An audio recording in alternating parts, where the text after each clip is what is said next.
Chers auditeurs, chères auditrices, merci d'écouter notre balado. On va parler du film d'aujourd'hui en détail. Alors, si tu ne l'as pas encore vu, c'est encore le temps de le faire. Go! Aussi, le contenu n'est pas destiné à un jeune public. Parce que c'est sûr, tu vas entendre El peniso del giorno. Ou encore des mots vraiment pas gentils. Il y a un bâton dans le derrière. Oreille chaste, s'abstenir.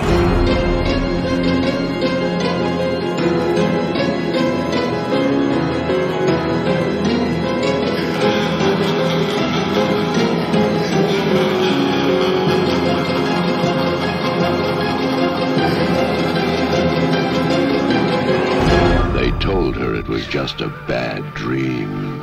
C'était une menterie. She knew. Non, mais il faut un recap du premier dans un trailer du deuxième. A nightmare on Elm Street. Now there's a new kid on Elm Street. And Freddy's been waiting. I'm afraid. Vous savez que c'est Agnès à Meryl Streep, hein?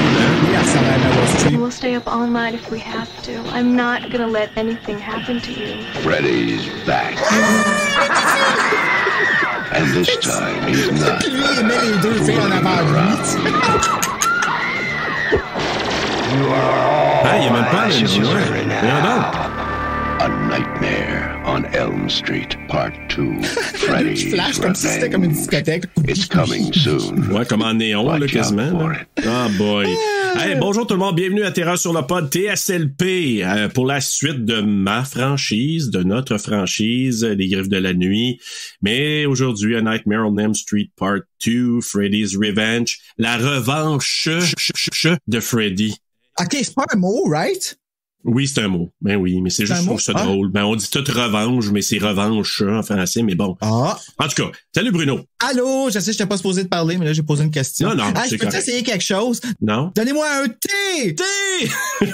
Donnez-moi un S! S! Donnez-moi un LP! LP! Qu'est-ce que ça fait?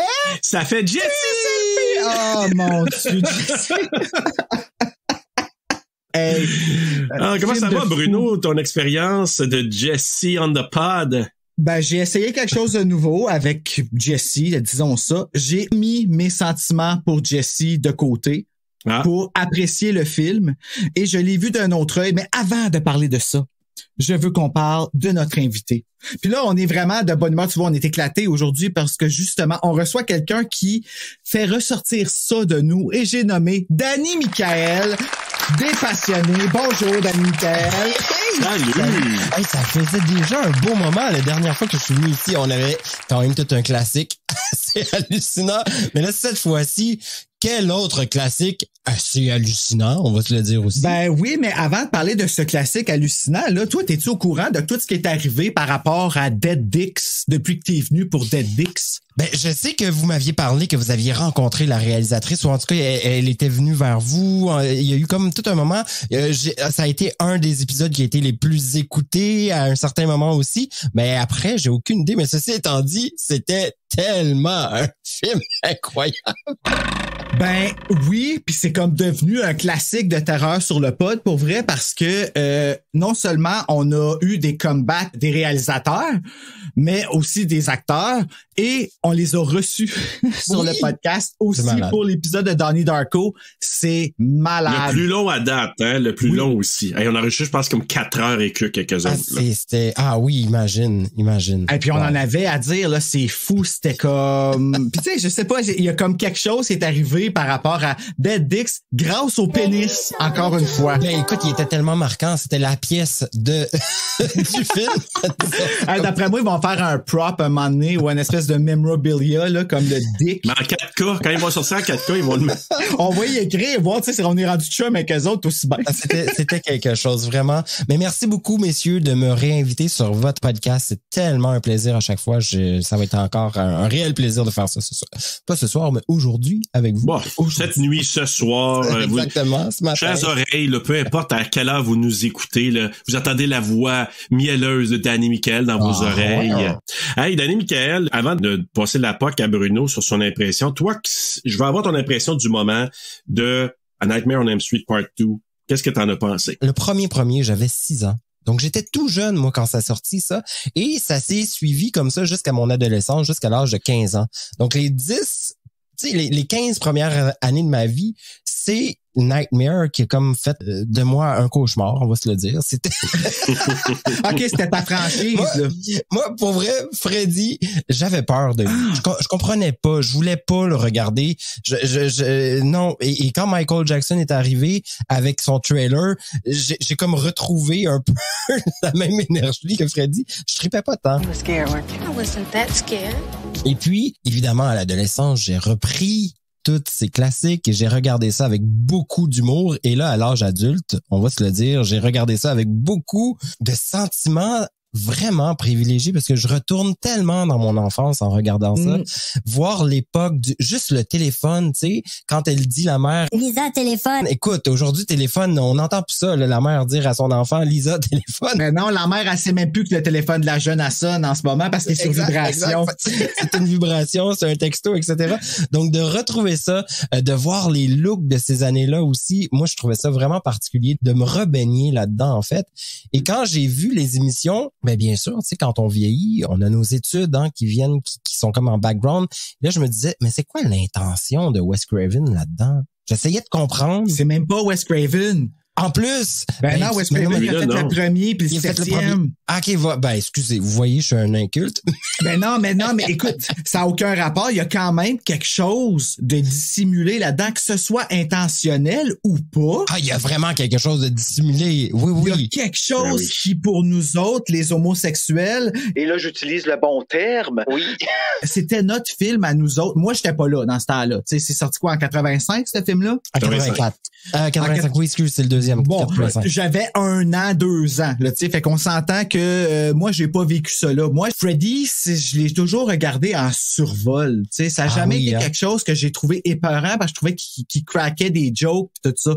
Je redécouvre Nightmare on Elm Street en ce moment parce que je me remets dans la peau de ces années-là. Le premier, je l'ai trouvé vraiment bon. Le 2, mon avis vraiment sincère, c'est que je le trouve vraiment bon jusqu'à 1 heure. Puis là, le dernier 20 minutes vient tout fucker le film. Ouais. Mais il y a tellement, écoute, on va pouvoir en reparler de l'intention parce que j'ai voulu, en regardant le film, je le regardais avec intention, justement. Et je me remettais dans la peau du personnage. J'ai été aussi lire davantage sur Wes Craven parce que pour moi, c'était lui qui avait réalisé ça. Mais là, tu viens de me fourrer dans toute l'historique que j'ai été.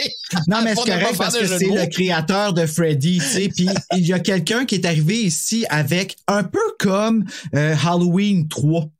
Avec une intention de faire une espèce d'anthologie de Freddy, I guess. Là, c'est ce que ça a l'air, tu sais. Ça aurait pu être un épisode de la série Freddy's Nightmare. Vraiment. Mais un bon épisode en 2 parties, tu sais. Puis après ça, dans le 3, ils sont revenus avec le storyline de Freddy. Mais le 2, c'est pas vraiment manqué parce que oui, il y a, en tout cas, écoute, là, il y a toute une grosse histoire avec Mark Patton qui a fait son documentaire qui s'appelle Scream Queen, My Nightmare on Elm Street. Je vais être un peu controversé dans ce que je vais dire, mais moi, je suis vraiment pas d'accord avec ce move-là. En tout cas, je trouve que c'est pas un move qui est sincère, puis je trouve que c'est pas un move qui est adroit. Je m'explique. Moi, j'ai vu le documentaire de ce film-là. Puis tu sais, Freddy 2, là, ce que ça représente pour la communauté gay, là, c'est notre film d'horreur. C'est notre film où est-ce que dans ce film-là, là, on voit des kékettes qui se promènent dans les culottes, puis c'est comme un secret de polichinelle, tu sais. Puis comme pour les gars straight qui regardent les films d'horreur de Friday the 13, qui voient les totons, c'est comme « Hey, on voit les totons, ça me fait rien, man! » Mais tu sais, nous autres, ça reste quand même encore un peu caché. En 85, une époque où est-ce qu'on avait rien. Je parle pas de même, moi, Bruno. Non, ben tu sais, je vois avec le côté généraliste. Ça va être un épisode queer, Serge. Prends tout de suite ton siège. Hey! Je m'attends tellement à ça. Ah ouais, non, ben, c'est sûr, là. Mais contre toute attente, tu vas voir, moi, je vais dans une autre direction que Bru. Puis c'est correct, je veux avoir son point de vue parce que vous allez comprendre, on peut avoir tellement de perceptions de ce film-là. C'est hallucinant et effectivement, pour le milieu gay, c'est quand même quelque chose de particulier. Puis j'ai hâte de pouvoir... oui, vas-y, je te laisse poursuivre sur ta lancée. Ben, en fait, c'est juste que j'ai vu le documentaire puis je pense que justement, c'est ça. J'ai une aversion envers Mark Patton, je crois, parce que, tu sais, lui, après avoir fait ce film film-là, il a dû se retirer là, du milieu hollywoodien puis tout ça, parce que ça a été dur sur lui puis tout ça, parce qu'il était l'acteur qui représentait le gay. Ils disent, ils m'ont demandé de danser comme ça m'a fait avoir l'air gay. Dude, sorry, c'est pas le fait que tu danses comme ça qui fait que t'as l'air gay. C'est parce que t'es gay que t'as l'air gay, OK? C'est tout simplement ça. Puis là, dans son documentaire, tout le journey qui se passe, c'est d'aller confronter le scénariste du film pour qu'il admette à voix haute qu'il avait une intention de mettre un gay storyline dedans, puis que c'était ça qu'il voulait faire, mais qu'il le disait pas. D'autres, l'as-tu lu le script avant? Parce que Robert Russler, là, ça le met pas plus en valeur, là, lui, là, en tant que homme alpha, mâle, hétérosexuel. Tu jumpes dessus carrément dans son lit, est en petite short, il se fait tuer par Freddy qui sort de toi puis qui s'en va le pénétrer debout sur la porte. Oui, t'as beaucoup vécu de cauchemars, puis ça, je suis capable de l'apprécier, puis tout ça par rapport au fait que dans la période où est-ce que c'était l'homosexualité, c'était pas upfront, puis que t'as dû vivre ça dans l'œil public. Mais viens pas mettre le blâme sur quelqu'un d'autre, sur quelque chose de beau, parce qu'il y a quelque chose de beau qui est sorti de ce film-là, puis c'est justement que nous, on a quelque chose à quoi se rattacher aujourd'hui. Puis c'est toi qui le mène, ça. Puis là, après ça va sur Horror Queer, puis il a créé le plus gros des malaises qu'il a jamais eu. Après diffuser son film, Horror Queer tourne une émission spéciale sur lui et son film, son documentaire, et direct dans la première minute, il dit... Je veux même plus parler de l'aspect gay, je veux plus parler de ça, on en a assez parlé. Et c'est clairement l'intention en arrière du film, on le voit, on le ressent. C'est ça, c'était quoi mais ça? Mais ça va beaucoup plus loin que ça. Moi, ce que j'ai apprécié de ce film-là, justement, c'est que au-delà des transitions extrêmement mauvaises, là, moi je vais vous le dire, et de la clarté du message, parce que la clarté du message est vraiment moyenne aussi, mais on peut quand même penser qu'il y a une certaine psychose en arrière du personnage principal qui se crée, et il en fait des cauchemars, et Krieger, Freddy, devient un peu la main qui va venir justement contrôler ce sentiment de terreur-là qu'il vit, puis qui assume pas complètement. Et ben le côté pédophile que Wes Craven justement voulait créer de Freddy au départ, parce que c'était ça, hein. Au départ, Freddy devait être un pédophile. On a comme c'est ça de côté. Ben je trouve qu'on vient le remettre un peu en perspective sans que ce soit de la pédophilie, mais beaucoup plus de la psychose, de la maladie mentale, où on va attaquer et on va aller vraiment s'amuser à pas accepter cette réalité-là et à créer un message très, très subliminal dans le film à cause de l'époque, justement. Parce que dans les années 80, on va se le dire, c'était encore quelque chose qui était extrêmement tabou d'être gay et d'assumer ça dans une famille hyper conservatrice. Et c'est ce qu'on retrouve d'ailleurs dans le film, hein? La fameuse famille banlieusarde conservatrice qui comprend pas toutes les subtilités de cette raison mentale-là. Et d'ailleurs, mon coup de cœur, je le dis tout de suite, c'est quand la mère dit à son mari... Écoute, là, il faut qu'il voie un spécialiste. Aujourd'hui, on dirait ça. C'est ça. Ben oui, on accepte. Mais à ce moment-là, l'homme très hétérosexuel, blanc... Non, il n'y a pas de raison que mon fils aille faire une thérapie. Il n'y en est pas question. Et on est dans le déni complètement de la situation. Exactement. Alors que elle n'est pas là du tout. Puis elle comprend que son fils, il y a une problématique, il y a un problème à régler, puis il veut le régler. Moi, c'est ça qui m'a fasciné, en fait, pendant le film. Je sais pas si ça vous parle. D'accord. Ouais, d'ailleurs, votre vision est complémentaire. Je trouve que tout dépendant comment on regarde le film, ça peut carrément l'un ou l'autre. Moi, ce que je trouve, puis tu l'as mentionné, Danny Michael, par rapport au père de Jesse, lui, il met ça sur le compte de la drogue.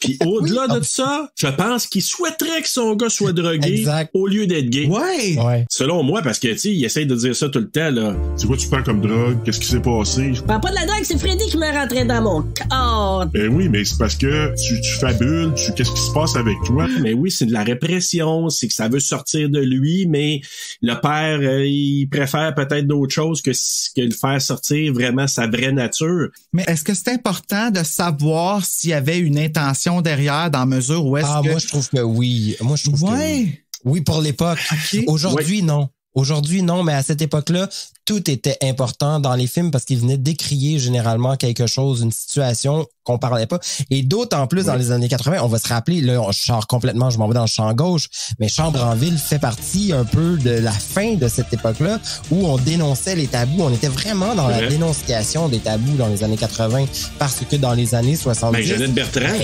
Jeannette Bertrand était exactement... Bertrand avec Jeannette veut savoir puis tout ça. Oui, fait qu'on était vraiment... J'ai eu un petit moment de quand t'as dit le nom. Je l'aime, cette femme-là, moi, sérieux. Hey. À chaque fois que je la vois à télé, là, j'écoute ce qu'elle a à dire, puis je suis comme, aïe, man, oui, c'est une femme rare. Tu sais, ton émission sur les tabous d'Annie Michael, là, oui. Jeannette, dans les années 80, faisait ça. Exact. Elle parlait de tout ce qu'on parlait pas, puis on était là. OK, ça tu choquait. dis ça à TV. Oui, ça choquait, ça venait démolir les paradigmes. Puis tu sais, il y a une autre image extrêmement forte dans le film qui, moi, ça m'a percuté de plein fouet. C'est lorsque Jesse il désire vraiment sa copine, puis elle est magnifique, cette actrice, je veux dire. Là. Extraordinaire. Il a désir, il y a vraiment un réel envie, une chaleur ardente, excuse-moi, et soudainement, Freddy et sa langue de vipère, tu sais, qui sort, c'est comme si c'était un dégoût assumé, c'est qui fait non, finalement je serais pas capable. T'sais, et c'est là que nous en tant que gays, on fait comme c'est une image forte pour nous autres. Ben parce oui, qu'on a tous voulu avoir cette relation sexuelle là ardente avec une femme et finalement on fait non, on n'est pas capable. Et vouloir coucher avec une fille, tu sais, le désir d'avoir ce désir-là. Hey, je me rappelle moi quand j'étais jeune puis que j'avais des cours de catéchèse, je faisais des prières. S'il te plaît, petit Jésus, fais-moi pas aimer les garçons, fais-moi pas penser, je comprends pas. Ouais. On s'entend-tu que Jésus m'a pas entendu, mais mais Freddy, oui, par exemple. Freddy, oui, m'a entendu. Puis merci Robert Englund d'avoir fait ça. Puis tu sais, je veux dire, on s'entend-tu Robert Englund d'avoir un gros succès là avec Nightmare on Elm Street puis en jouant Freddy, puis d'aller interpréter ça, intentionnel ou pas, là, le fait d'avoir eu cette histoire-là, d'avoir eu ce conte-là, cette histoire-là de raconter. T'sais, moi, en tout cas, j'en suis reconnaissant là à l'auteur d'avoir fait ça, que ce soit intentionnel ou pas, je m'en fous. J'ai eu énormément de plaisir à regarder ce film-là. J'y pardonne pas la fin, je trouve ça archi mauvais, mais surtout incompréhensible. La fin est vraiment incompréhensible. Ben, tu sais, c'est là que je me dis peut-être que c'était intentionnel puis que la fin a été refait justement pour pouvoir parce que ça devait être épeurant en maudit. Je pense que les personnes qui pouvaient faire ce combat-là dans ce temps-là, ça aurait été les femmes, et je m'explique, je veux dire les femmes gays, parce qu'on est moins dur avec les femmes gays, je trouve. Oui, totalement. Tu comprends ce que je veux dire? Mais les studios devaient pas accepter, en fait, la finalité du film et l'image, puisqu'on va se rappeler, les studios américains de l'époque n'étaient pas pro-homosexuels, là. On était loin de ça. C'était mal vu. Non, mais c'est juste ça qu'il y avait des... Oui, absolument. Mais ça, des cochons, extrêmement mal vu. C'est une façon de le présenter. Puis moi, j'ai juste une petite sensibilité. Je ne vois pas le film comme ça, mais je peux comprendre les gens qui vont dire « Ah, ils ont pris un gars qui avait certaines répressions, puis il est devenu un tueur, tu sais, il est devenu un psychopathe. » Puis je comprends cette sensibilité-là. Moi, je ne la vois pas comme ça, évidemment. Attends, comment tu dis ça? Ben, tu sais, de dire, le gars, il veut sortir du placard, mais finalement, il devient un psychopathe. Parce que, tu sais, Jesse, techniquement... Mais il veut pas, excuse-moi, Serge, il veut pas devenir gay. C'est loin de ça. Non, il veut pas devenir gay. C'est un cauchemar, là. Mais c'est ça, je te dis, c'est que, mais ça le fait devenir psychopathe tellement qu'il garde ça à l'intérieur. Exact. Puis, il y en a qui voient ça comme ça. Mais OK, mais il y en a qui, moi non plus, moi, je m'en fous. Mais il y a des gens qui l'ont comme ça. Ah, moi, c'est comme ça, je l'ai vu. C'est pour ça que je te dis, moi, je ne le vois pas, je m'en fous. Tu sais, je le, tu sais, il y en a qui vont dire, finalement, c'est ça la finalité. Bon, c'est une façon de le voir. Moi, je ne le vois pas. Par contre, moi, le take que j'ai sur ce film-là, puis c'est drôle parce que Danny Michael, quand j'ai partagé qu'on s'en allait enregistrer, il y a des gens qui ont partagé, puis tu sais, t'as écrit toi aussi. Tu sais, il y en a, c'est le film le plus gay de la franchise, puis etc. Puis bon, puis là, moi, je répondais à certains des trucs qui a été écrit. Puis le plus drôle dans tout ça, pour moi, c'est que ce film-là, c'est celui que j'ai regardé le plus souvent quand j'étais ado. Ah oui, hein? Ah, puis t'as jamais vu ça.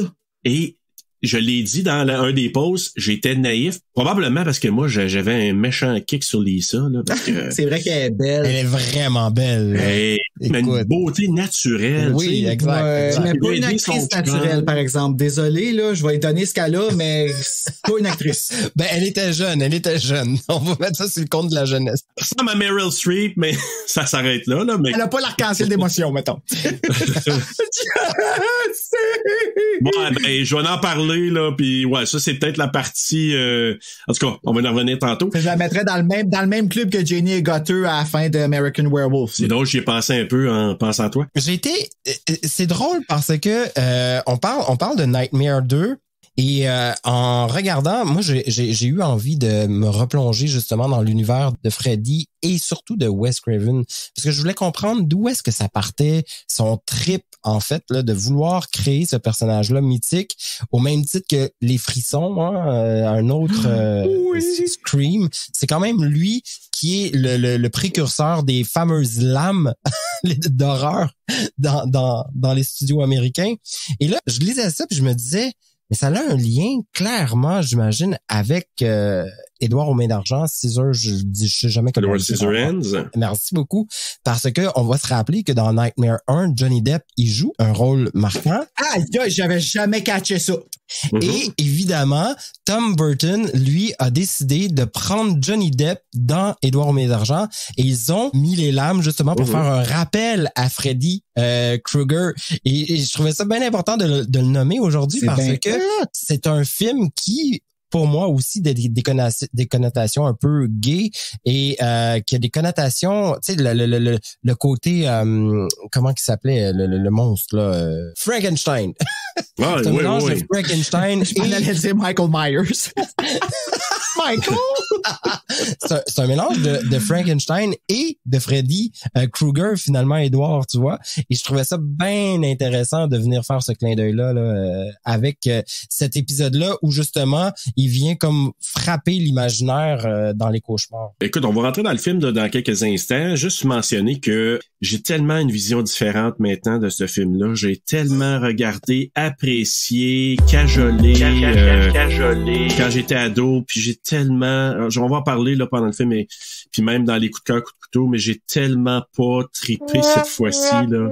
Ah non! Non, c'est ma franchise, mais...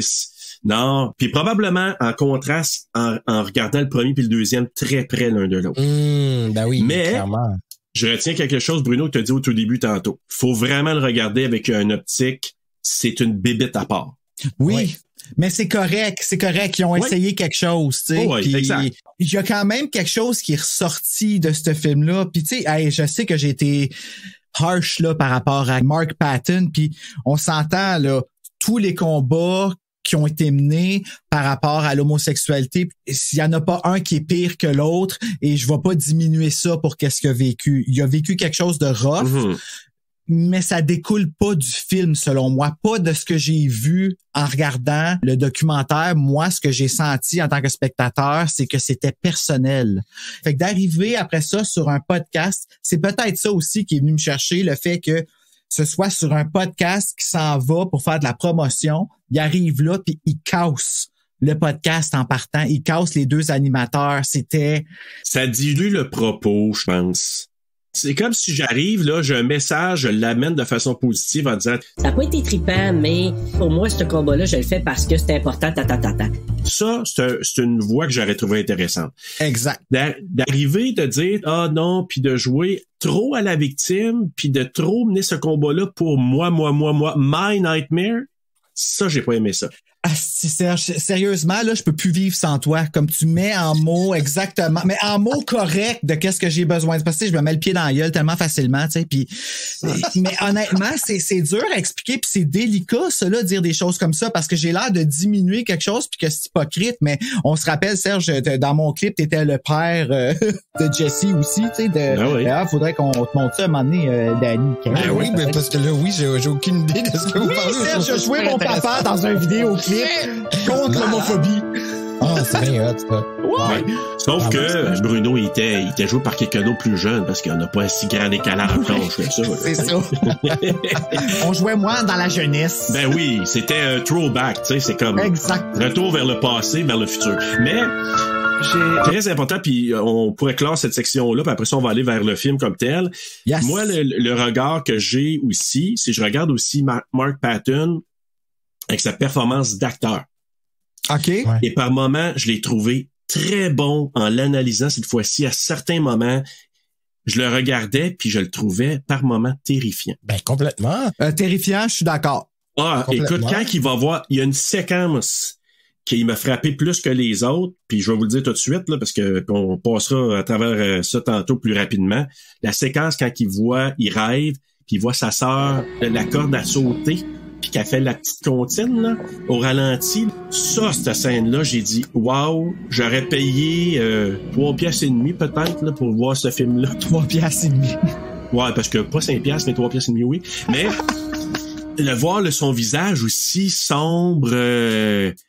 en tout cas, il y a eu des performances qui a été très bon là-dedans, Mark Patton. Fait que moi, je sais ce que je regarde beaucoup. Mais je te dirais qu'en général, c'est certainement un des acteurs dans le film qui s'est démarqué le plus. Et effectivement, il a bien joué. Il a bien joué ses émotions. Tu sais, on va se rappeler lorsqu'il arrive devant son ami Jesse, justement, pas Jesse, mais comment il s'appelle le rouge? Rod, ben c'est Grady. Il s'appelle Grady. Il l'appelle Grady, ouais. Rod, en tout cas, bref, quand il arrive dans la chambre de son ami, puis qu'il dit, écoute, il faut que tu sois là pour moi parce que je vis quelque chose de vraiment, vraiment particulier. T'as beau pas me croire, etc., mais c'est ça que je vis. Je veux dire, on la sent, son émotion, là. Elle est palpable, elle est réelle, elle est même réaliste et ça se perçoit à l'écran. Et ça, j'ai trouvé ça vraiment d'une justesse hallucinante jusqu'à temps que Freddy arrive avec son œil dans sa gorge. Là, j'ai décroché.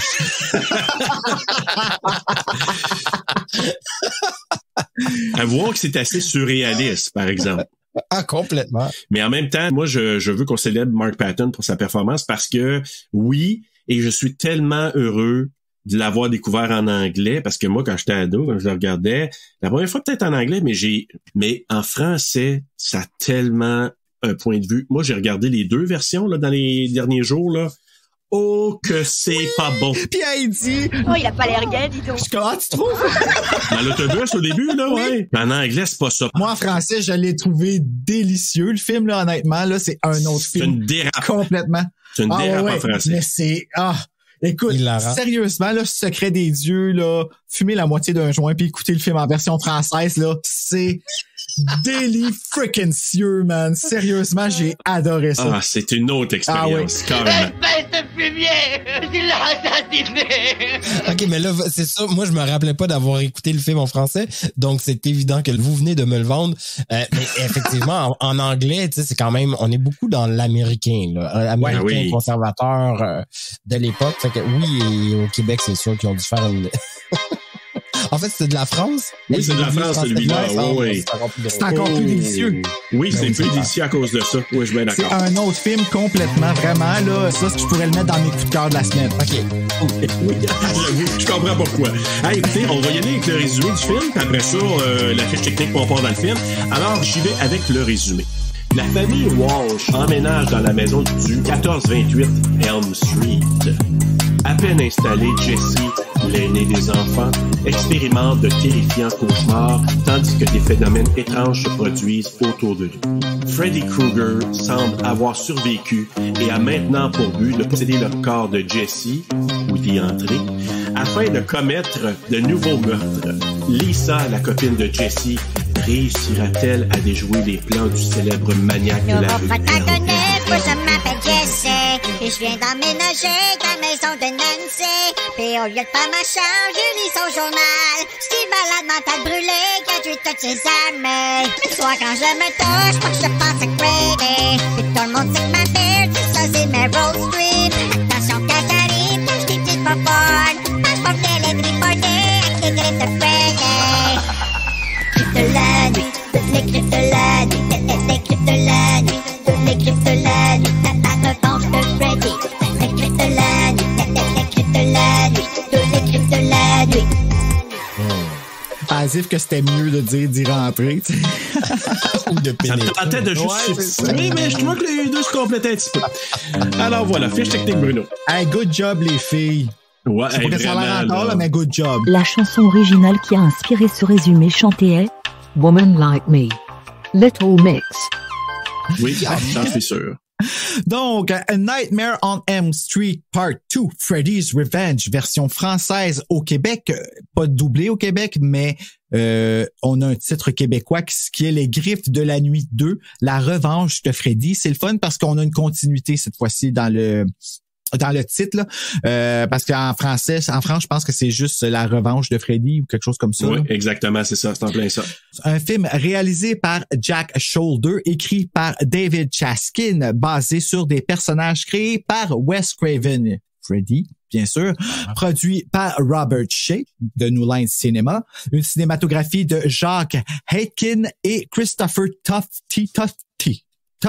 C'est un F. Redis-le juste pour ça. Christopher Tofty. C'est le fun, pareil, hein? Ça saute sur la bouche. C'est comme un glisse sur langue. Édité par Bob Brady et Arlene Garson. Une musique de Christopher Young, produit par New Line Cinema, Heron Communication et Smart Egg Pictures. Distribué par New Line Cinema, sorti le 1er novembre 1985, d'une durée de 87 minutes, tourné aux États-Unis en anglais avec un budget de 3 millions, en a ramassé au box-office 10 fois plus, 30 millions. Imagine. Quelque chose quand même, tu sais. Mettant en vedette Mark Patton, Kim Myers, Robert Russler, c'est mon bébé, ça. Clu Gulager, excusez, ça c'était le fun, ça. Clu Gulager. Moi, j'applaudis ton anglais. Il est tellement mieux que le mien. Je trouve ça fantastique. Tu me fais rire. On pourrait l'appeler Monsieur Blowjob aussi, mais on continue. Oh! Qui ça? Clu Gulager, dans le documentaire, là. OK, il dit à mon âge, je me suis fait faire un blowjob sur le plateau. Oh mon Dieu, c'est qui? Vous voyez pas nos faces, à moi et Bruno, on a les deux la mâchoire comme... Non, mais c'est qui, Clu Gulager? Ben, c'est le père de Jesse. Hey, d'ailleurs, c'est le 3e plus vieux monsieur qui a joué dans une des franchises, qui est toujours vivant, il a comme 92 ans. Ah, ouais. Il est devancé seulement par 2 autres acteurs qui sont plus vieux que lui, qui ont joué dans Nightmare on Elm Street. Mais en tout cas, petit fun fact. C'est drôle, il a joué dans The Tall Man. Interesting. Aussi avec Hope Lange et bien sûr Robert Englund dans le rôle de Freddy Krueger. On peut-tu parler de Marshall Bell dans le rôle du coach Schneider? Écoute, non mais attends, moi j'ai bien des choses à dire par rapport à ça tantôt, là. Mais ça, c'est vraiment... C'est dans l'air du temps, je te dirais. Puis je trouve ça fantastique d'aller parler de cette scène-là parce qu'elle est particulièrement intense. Tu parles de quoi, la scène de douche ou la scène du bar? Les deux. Moi, là, honnêtement, c'est un cauchemar de Jesse que je ne comprends pas trop, là, honnêtement, là. Ah, moi, je l'ai tellement compris parce que... Ah ouais? Ah oui. C'est l'attaque de son cauchemar sadique, là. Ah oui. C'est le côté sadique de Jesse qui sort en lui. Puis il y a une image tellement forte, là. J'ai hâte de vous en parler. Vraiment, ça nous frappe. Ah, OK, parce que Freddy se venge à travers Jesse. C'est weird parce que tu vois, moi, Freddy, là, je le vois pas comme étant Jesse. Je le vois comme étant Freddy qui essaie de venir prendre le dessus. Tu sais, comme quand il vient prendre Jason puis qui veut que Jason tue pour lui dans Freddy vs. Jason pour que les jeunes aient peur de lui. Ben là, ici, j'ai comme l'impression qu'il a comme utilisé Jesse au lieu de Jason. Ben, il utilise Jesse, c'est ça. En fait, c'est ça l'objectif, c'est que Freddy utilise, il le dit d'ailleurs très bien, il y a une phrase dans le film où il dit « Toi, tu vas être le corps et moi, je vais être la tête. » Oui, puis il monte son cerveau. Puis il monte son cerveau, tu sais. Fait qu'il dit carrément, c'est au travers de toi que moi, je vais aller faire mes actions, puis je vais aller punir le monde, là. Avec ma force et mon cerveau, tout simplement. Avec ta force et mon cerveau. Mais là, d'abord, Jesse, là, je parle pas de Mark Patton, mais Jesse, il est gay. C'est ses cauchemars. Il assume mal ce côté-là. Il veut pas l'être. Tu comprends-tu? Il a pas envie d'être ça. Mais Freddy vient tout lui donner le pouvoir de faire... Ben non, mon grand. Assume ça. Je suis là. Sors le méchant de toi. Non, mais je sais pas si tu faisais ça, toi, Annie, quand t'étais jeune. Là, mais moi, je me rappelle quand je faisais des rêves, là, puis que je rêvais à des hommes, je me réveillais, puis ça me faisait pleurer, là, tellement que j'étais comme, aïe, qu'est-ce que c'est ça? Fait que je m'identifie un peu à cette partie-là. Il y a une partie de ma vie où est-ce que j'ai eu ce combat-là dans ma tête où est-ce que je rêvais à des hommes, puis j'étais comme oh my God, ça se peut pas que ma tête passe ça tout seul, tu sais. Faut pas. Ah, c'est fucké. Oui, est-ce que je suis malade? Comment ça se fait que je vis ça? Comment ça se fait que je suis pas comme tout le monde? Qu'est-ce qui fait que je pense à ça? Quoi ça m'attire plus? Puis il y a une répression, là. On veut pas. Ça nous tente pas. C'est pas normal. Il y a quelque chose qui est anormal. Est-ce que ma tête fonctionne? Est-ce que je suis malade mental? Etc. Puis avec tout ce qu'on se disait dans la société, tu sais, nous, on recule, mais encore, pour ceux qui sont encore plus vieux, c'est un phénomène, là, avec l'église à l'époque, etc. Donc, déjà, tu sais, écoute, c'est un cauchemar. Dans l'Amérique des années 80, là, quelqu'un qui voulait pas trop le dire, là, à un moment donné, ça a dû être un cauchemar, puis assez pour faire, justement, des mauvais rêves, puis de dire, je me réveille en sueur, comme Jessie. Ben, c'est ça, c'est notre seul film d'horreur. C'est notre seul film d'horreur qui nous représente ça aujourd'hui. Tu sais, on n'a pas de film d'horreur qui, puis, hey, Dieu sait, là, qu'il y en aurait de l'horreur à faire là-dedans. Si on est capable de s'identifier à la fille que son chum, il aime tellement un film d'horreur qui tue tout le monde, tout ça, puis qu'on se ramasse à aller faire des 10 millions, on est capable de faire un film d'horreur là-dessus. J'envoie ça dans l'air. Mais aujourd'hui, j'aimerais, moi, revoir Freddy Krueger avec une mentalité des années 2022. Dans l'ouverture d'esprit qu'on a aujourd'hui, ce serait un Freddy de feu si nécessairement la personne est assez brillante pour faire des transitions qui font du sens. Surtout. Ça, faut que je vous donne quelque chose de cute, là. J'ai vu un post sur Facebook, puis je voulais juste saluer Emma Lapalisse, je pense, qui nous suit depuis un bon bout de temps. Oui, allô, il m'a envoyé un message un matin par rapport à Britney. Écoute, je veux juste le saluer parce que j'ai trouvé ça cute. Il y a eu un post Facebook qui dit « Nommez une personnalité qui répond toujours à vos messages, mettons Facebook. » Puis il nous a nommé. Arrête! Wow! Je l'ai le remercier pour lui dire « Écoute, je suis vraiment touché là, parce que on essaie d'être plus réactif. Mais ceux qui...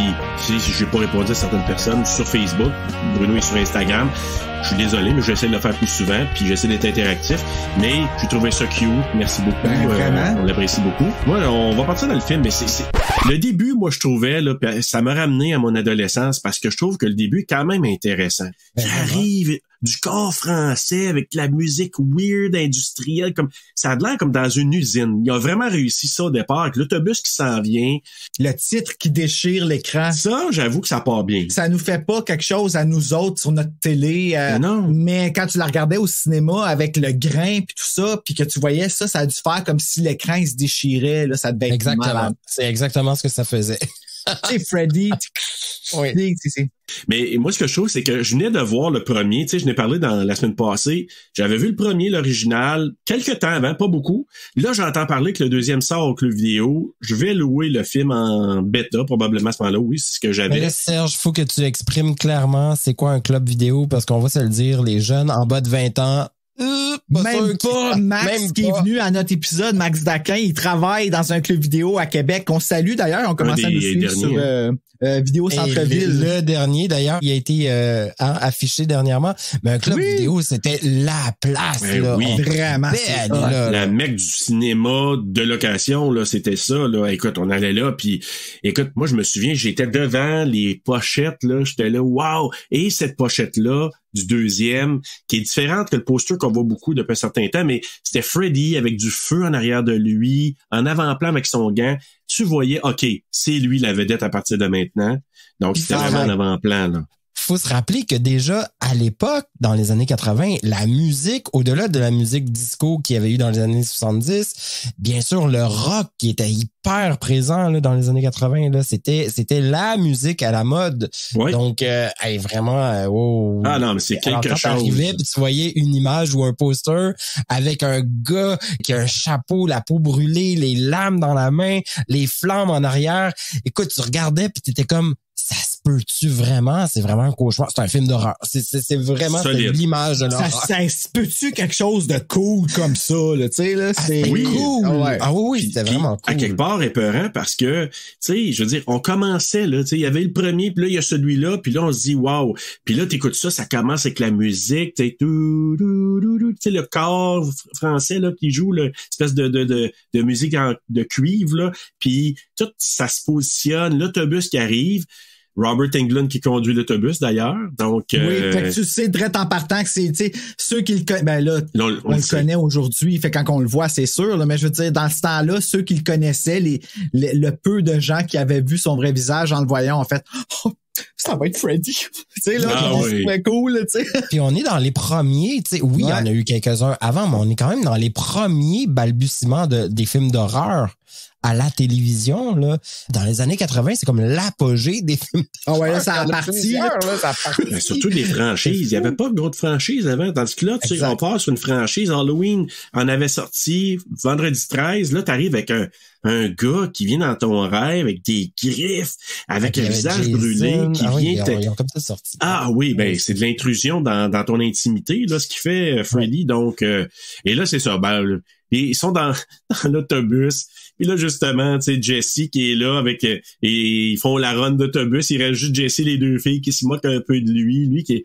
Tu sais pas, tu regardes ici dès le départ, c'est un outcast, c'est un bizarre. Ouais, pourquoi tu sais, c'est-tu la façon qu'il se perçoit dans la vie, tu sais, qu'il se voit comme un laidron. Ah oui, vous avez pas compris, vous? Ben moi, c'est le même que je le vois, là. C'est comme si lui, il se percevait comme un loser dans la vie. Fait que dans son rêve, c'est ça qu'il a de l'air, tu sais.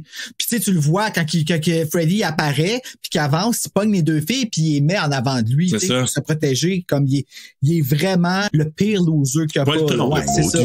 Un poltron. OK. Ben moi, en tout cas, ce que j'ai perçu de ce rêve-là, c'est un doux souvenir de son enfance, en fait, plus. On est quelques années avant où est-ce qu'il est là. Effectivement, dans ces années-là, il se faisait certainement intimider, puis c'est un rappel, un souvenir d'une époque. Et certainement que là, vous voyez quand l'autobus décide d'arriver comme vers les flammes ou vers le désert qui finit plus, et qu'il y a quelque chose de troublant, il a envie de protéger les filles, mais en même temps, il y a un dégoût d'eux autres complètement parce que ça l'écœure, puis il a pas envie d'être là-dedans. Il voit que il va se faire attaquer par quelque chose qui est plus grand que lui, puis ça il tente pas. Moi, c'est comme ça que je l'ai perçu. Et là, il se réveille et c'est là que Freddy va arriver et son côté sadique. C'est comme la découverte de son côté sadique qui s'enflamme, en fait. Ouais. Ben, un peu comme si Freddy, dans le fond, il venait, il fout la plus grosse chienne pour après ça, il offrir le plus gros des pouvoirs, tu sais. Exactement. Ouais. Tu sais, il montrer que c'est la seule personne qui a ton bac, c'est moi, là, tu sais, là. Il manipule. Exactement. Ah, puis c'est le clic d'un moment clé qui va faire que, OK, j'ai un côté sadique, puis j'ai pas envie d'aller là. J'ai pas envie de découvrir ça. Et on me le met en pleine face, là. Fait que oui, je me réveille en sursaut. Je suis d'accord, puis j'ai plus l'impression que Freddy attaquait les filles aux yeux de Jessie que d'attaquer Jessie, moi, là-dedans. Exact. Exact. Ça aussi, c'est un autre... Moi, je pense que c'est vraiment plus ça pour dire, tu sais, je commence à manifester, me dire, je peux faire peur, mais t'es pas tout seul. Tu sais, il est pas tout seul dans l'autobus, là, qui reste à la fin. Il y a deux filles avec lui. Deux filles qui se moquent de lui. Puis là, c'est comme probablement Freddy, là, m'a te les slashé, puis m'a te montré devant, tu sais, ce que je peux faire. Mais là, il se réveille avec un cri ça aurait été intéressant qu'après ça, pendant que Jessie va à l'école, qu'on apprenne que ces deux filles-là sont mortes ou qu'ils sont disparues. Ça aurait pu. Tu sais, pour faire une continuité. Exactement, on l'a pas eu, ça. Non, c'est ça, tu sais. On découvre plutôt un sportif, tu sais, qui est pas du tout en train de se faire intimider. Au contraire, c'est quasiment lui qui peut intimider dans le... Ben, au début, je pensais que son ami, c'était il était comme pour le bullier. Il avait l'air à s'enligner vers ça, en tout cas, au début, là. C'est pour ça qu'ils se font punir, d'ailleurs. Oui, mais moi, avant qu'on aille là, on nous présente la petite famille parfaite américaine, tu sais. Le gars, sa petite sœur, papa, maman qui fait les œufs, le déjeuner à son mari qui regarde le journal. Tu sais, c'est campé, là, vraiment. Moi, j'ai fantasmé. Pour vrai, j'ai fantasmé. En regardant ça, là, ça me ramenait vraiment dans mon enfance où c'était pas du tout comme ça, là. Mais où est-ce que, à chaque fois que parce que moi, je me suis fait intimider jeune, tu sais. Alors, je comprenais vraiment Jessie dans l'autobus, là, mais d'un autre côté, ça me ramenait à mon enfance où quand je regardais des films américains, je rêvais donc d'être dans cette partie-là de la vie, puis d'avoir une maman, puis un papa, puis tout est beau, tout est cool, puis tu t'en vas à l'école, tout est cool aussi. Et c'était un fantasme que j'avais vraiment jusqu'à ce que j'arrive au secondaire dans la vraie vie. Ben j'ai été un peu comme lui. Moi, au secondaire, j'étais extrêmement populaire. Alors là, j'ai vécu exactement ce qu'on voit dans le film, en fait.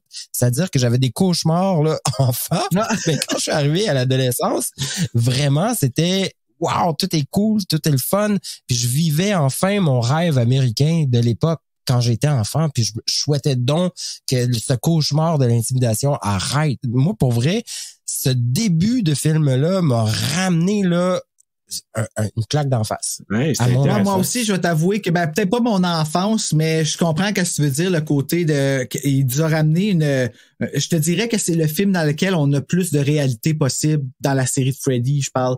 Parce que dans les autres, on vit pas vraiment, on vit dans le cauchemar pas mal tout le temps.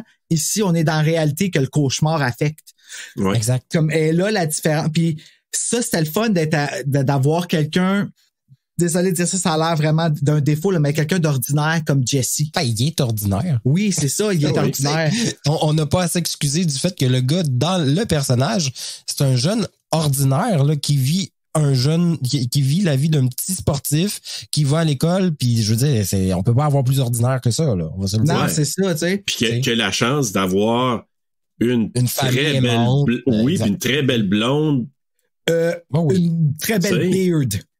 Ben, j'avais quasiment le goût de dire ça, là. Ben, c'est vraiment ça, moi, je vais le dire. Mais non seulement une belle beard, mais une maudite bonne amie. Ben, ça, je m'en allais dire. Je vais aller encore plus loin que ça.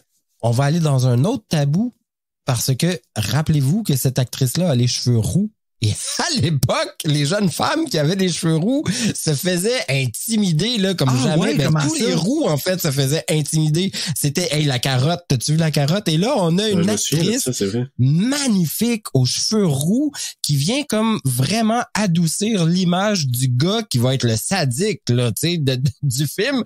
Donc, il y a vraiment tout ça qui rentre en ligne de compte. Moi, pour vrai, ça m'a fasciné de regarder le film. Ouais. Elle ne voit que le beau chez Jessie. Tu sais, c'est vraiment comme elle me remémore les amis de filles que j'ai eus au secondaire qui, eux autres, outrepassaient le fait que les autres disaient « Ah, t'es un gay, t'es nanana » parce que j'étais pas out encore, puis eux autres étaient juste comme « Non, mais j'outrepasse ça pour justement passer du temps avec et voir une belle personne avec qui on pouvait se valoriser un l'autre », puis c'est ça que je voyais dans elle, beaucoup Absolument. plus qu'une blonde. Quand ils ont commencé à frencher, j'étais mal à l'aise. Je l'ai rentré dans le plancher, j'étais Mais le malaise, Freddy nous le fait vivre aussi. Non, moi je trouve qu'il vient sauver. Moi je trouve qu'il vient sauver la scène. Quand il arrive, je commence thank God. Vraiment, c'est même, je me suis senti. Je sais que c'est. Merci Freddy. Vraiment. Moi, j'étais là, j'ai maudit cassé de party, laisse-les faire l'autre. Non, une chance qui est arrivée. Chance qu'on n'a pas regardé ensemble. Délivre-nous du mal. Tu sais, Bruno, t'as été comme ça, moi, je suis comme ça, puis là, après ça, Bruno, enfin. Oui, mais non, mais pour les aïe, sérieux, c'est drôle que vous disiez ça, parce que moi, vraiment, cette scène-là me rend inconfortable. Tu sais, premièrement, la fille qui jouit quand il a même pas encore détaché son gilet, là, hey, peux-tu te calmer? Bruno. On va aller dans les prochaines scènes. Ce que tu dis là, moi, j'ai vécu le même malaise, mais on va avoir un autre malaise que l'hétéro. En fait, c'est l'hétéro qui va avoir ce malaise-là dans cette scène-là. Moi, j'ai trouvé ça extrêmement drôle. En fait, je me disais, oh mon Dieu, j'aurais aimé ça que ça m'arrive, ça, ce moment-là. Quand son ami au baseball baisse les culottes? Non, mais il baisse les culottes puis il embarque dessus un viol. Ben oui. Je veux dire, aujourd'hui, ça n'existerait pas. On fait ça, c'est du hashtag MeToo. Si c'est Robert Russler, c'est pas un viol. Okay? Non, mais c'est du hashtag MeToo. Un gars aurait fait ça à une fille. Oublie ça. Déjà, à l'époque, ça aurait été mal vu, mais ça aurait été quand même... Mais aujourd'hui, on pourrait jamais voir ça dans un film. Puis là, on voit ça d'un gars qui fait ça à un autre homme. Ça devient pour les hétéros un peu banal, mais pour un gay qui voit ça, oh my God, c'est comme... moi, je capote. T'es sérieux? Si je porte des jogging puis que je vais marcher, j'attache les cordons tellement en tête parce que j'ai peur que quelqu'un arrive en arrière me faire une joke puis baisser les... Parce que c'était ça la mode, avec les sweatpants, là, pendant un bout. C'était pas mal ça. Puis la preuve, on l'a là dans le film, tu sais. Je suis sûr que c'était pas prévu, ça, d'ailleurs, là. Ben, ça se peut, mais tu sais, moi, je me disais, la poussière dans le crack, là, le sable, là. Moi, c'est ça que je pensais. Moi, c'est ça que tu te poses. Ben oui. Moi, c'était comme, tu sais, pour moi, je vous dis, là, tu sais, en tant qu'ado, là, moi, c'était juste comme, hey, il a baissé les culottes, hey, il va avoir du sable plein la craque. Moi, là, c'était pas sexy pantoute pour moi, mais je suis sûr que quelqu'un qui voyait ça, oh my God, check il est fait. Moi, c'est Robert Russler. Et Robert Russler. On se rappelle, Robert Russler, il a joué dans Sometimes They Come Back, il faisait le principal méchant, là, justement, puis ce qui est aussi beau dans ce film-là. Sérieusement, j'ai un gros kick dessus. Je vais le dire très, très franchement, là, j'avais jamais réalisé à quel point Robert Russler, c'est mon homme. Quand j'étais jeune, là, c'était lui, je pense, qui m'a fait allumer que oh, là, un petit quelque chose, les bad boys. Puis, faut que tu regardes ça, c'est une chance. Sometimes They Come Back de Stephen King, c'est très bon. Mais dans ce film-là, je trouvais qu'au début, il avait l'air de s'aligner vers être un bully. Parce que là, si je comprends bien, Jesse est nouveau. Il vient de déménager dans la maison de Nancy. Exact. Puis lui, il dit, Nancy, t'habites dans la maison 1428 Elm Street. Ah, il y a une fille qui était la partie folle. Puis encore là, il y a il aurait même pas dû amener cette histoire-là. Il a défait complètement l'histoire du premier. Fait que ça, c'est le premier beef que j'ai. Comment ça qu'ils ont défait l'histoire du premier? Il y en a plein d'éléments qu'on n'a pas vus vraiment dans le... Tu sais, il a comme modifié un peu l'histoire du film. Ah oui, comment ça? Ben, la seule affaire que j'ai vue différente, c'est qu'elle se branlait en regardant Glenn. Oui, ça, c'est une grosse affaire, là, tu sais, quand il trouve son, son journal intime. Non, mais bravo les déménageurs. Ouais. Ben, je pense qu'il n'y a pas eu grand déménageur, là, selon moi. Ah, non, mais attends. Ben, ça revient à ce que je disais un peu plus tôt. Les transitions de ce film-là, ils ont juste pas de sens. Ben, l'histoire a été raboutée pour faire un peu leur propre histoire, puis Janice en a parlé la semaine passée. Robert Englund a pas commencé à faire le film. C'est quelqu'un d'autre qui a fait le film, déguisant Freddy. Oui, puis au bout de 2 semaines, là, je pense que c'est ça, 2 semaines, puis c'est Robert Shea qui a dit cette méchante gaffe que j'ai faite là. Puis d'ailleurs, je me demande, tu sais, dans la scène de la douche, là, quand Jesse se transforme, puis c'est Freddy qui est là, tu sais, puis il avance vers le coach Schneider, là. J'ai l'impression que c'est peut-être une séquence qu'ils ont gardée de l'ancien Freddy parce qu'il marche vraiment, c'est pas naturel. C'est vraiment pas naturel. Puis ils l'ont viré au bout de 2 semaines parce que Robert Englund et son agent voulaient plus d'argent, puis Robert Shea a dit de la merde, c'est juste un gars dans un costume, mais il s'est rendu compte au bout de 2 semaines, si je fais une erreur grave, let's go, ben après ça, il n'y a jamais eu de retour en arrière. Personne n'aurait pu dire on va remplacer Robert Englund après le 2. Non, tu peux pas. Il amène beaucoup plus que le déguisement au personnage, là. Exact. Tu sais, on l'a vu avec Ghostface dans Scream aussi. Dans le dernier qu'ils ont fait, c'est quelqu'un d'autre qui est sous le costume. C'est pas le même, puis tu le vois très bien, là. Comme ça paraît, là. C'est ça. Puis tu sais, d'autant plus un personnage qui parle, un personnage qui fait des blagues plus tard. Lui, en fait, mais c'est quand même encore la base, là. Moi, pour moi, là, ça remplace pas. On peut pas imaginer. Mais Robert Shea se dit, regarde, j'en ai pas d'argent. Puis d'ailleurs, vous savez que ce film-là, c'est ça qui a fait en sorte que New Line a pu continuer. Robert Shea a presque pas fait d'argent que le premier, mais que le deuxième, il en a fait. Mais comme il était tight dans le budget, il dit, OK, ça a été rushé. Ça a sorti moins d'1 an avant le premier. C'est moins d'1 an, là, après le premier. Fait que tu sais, tu dis, ça a été rushé. Fait que tu sais, c'est pas parfait parce que ça paraît par moment, là.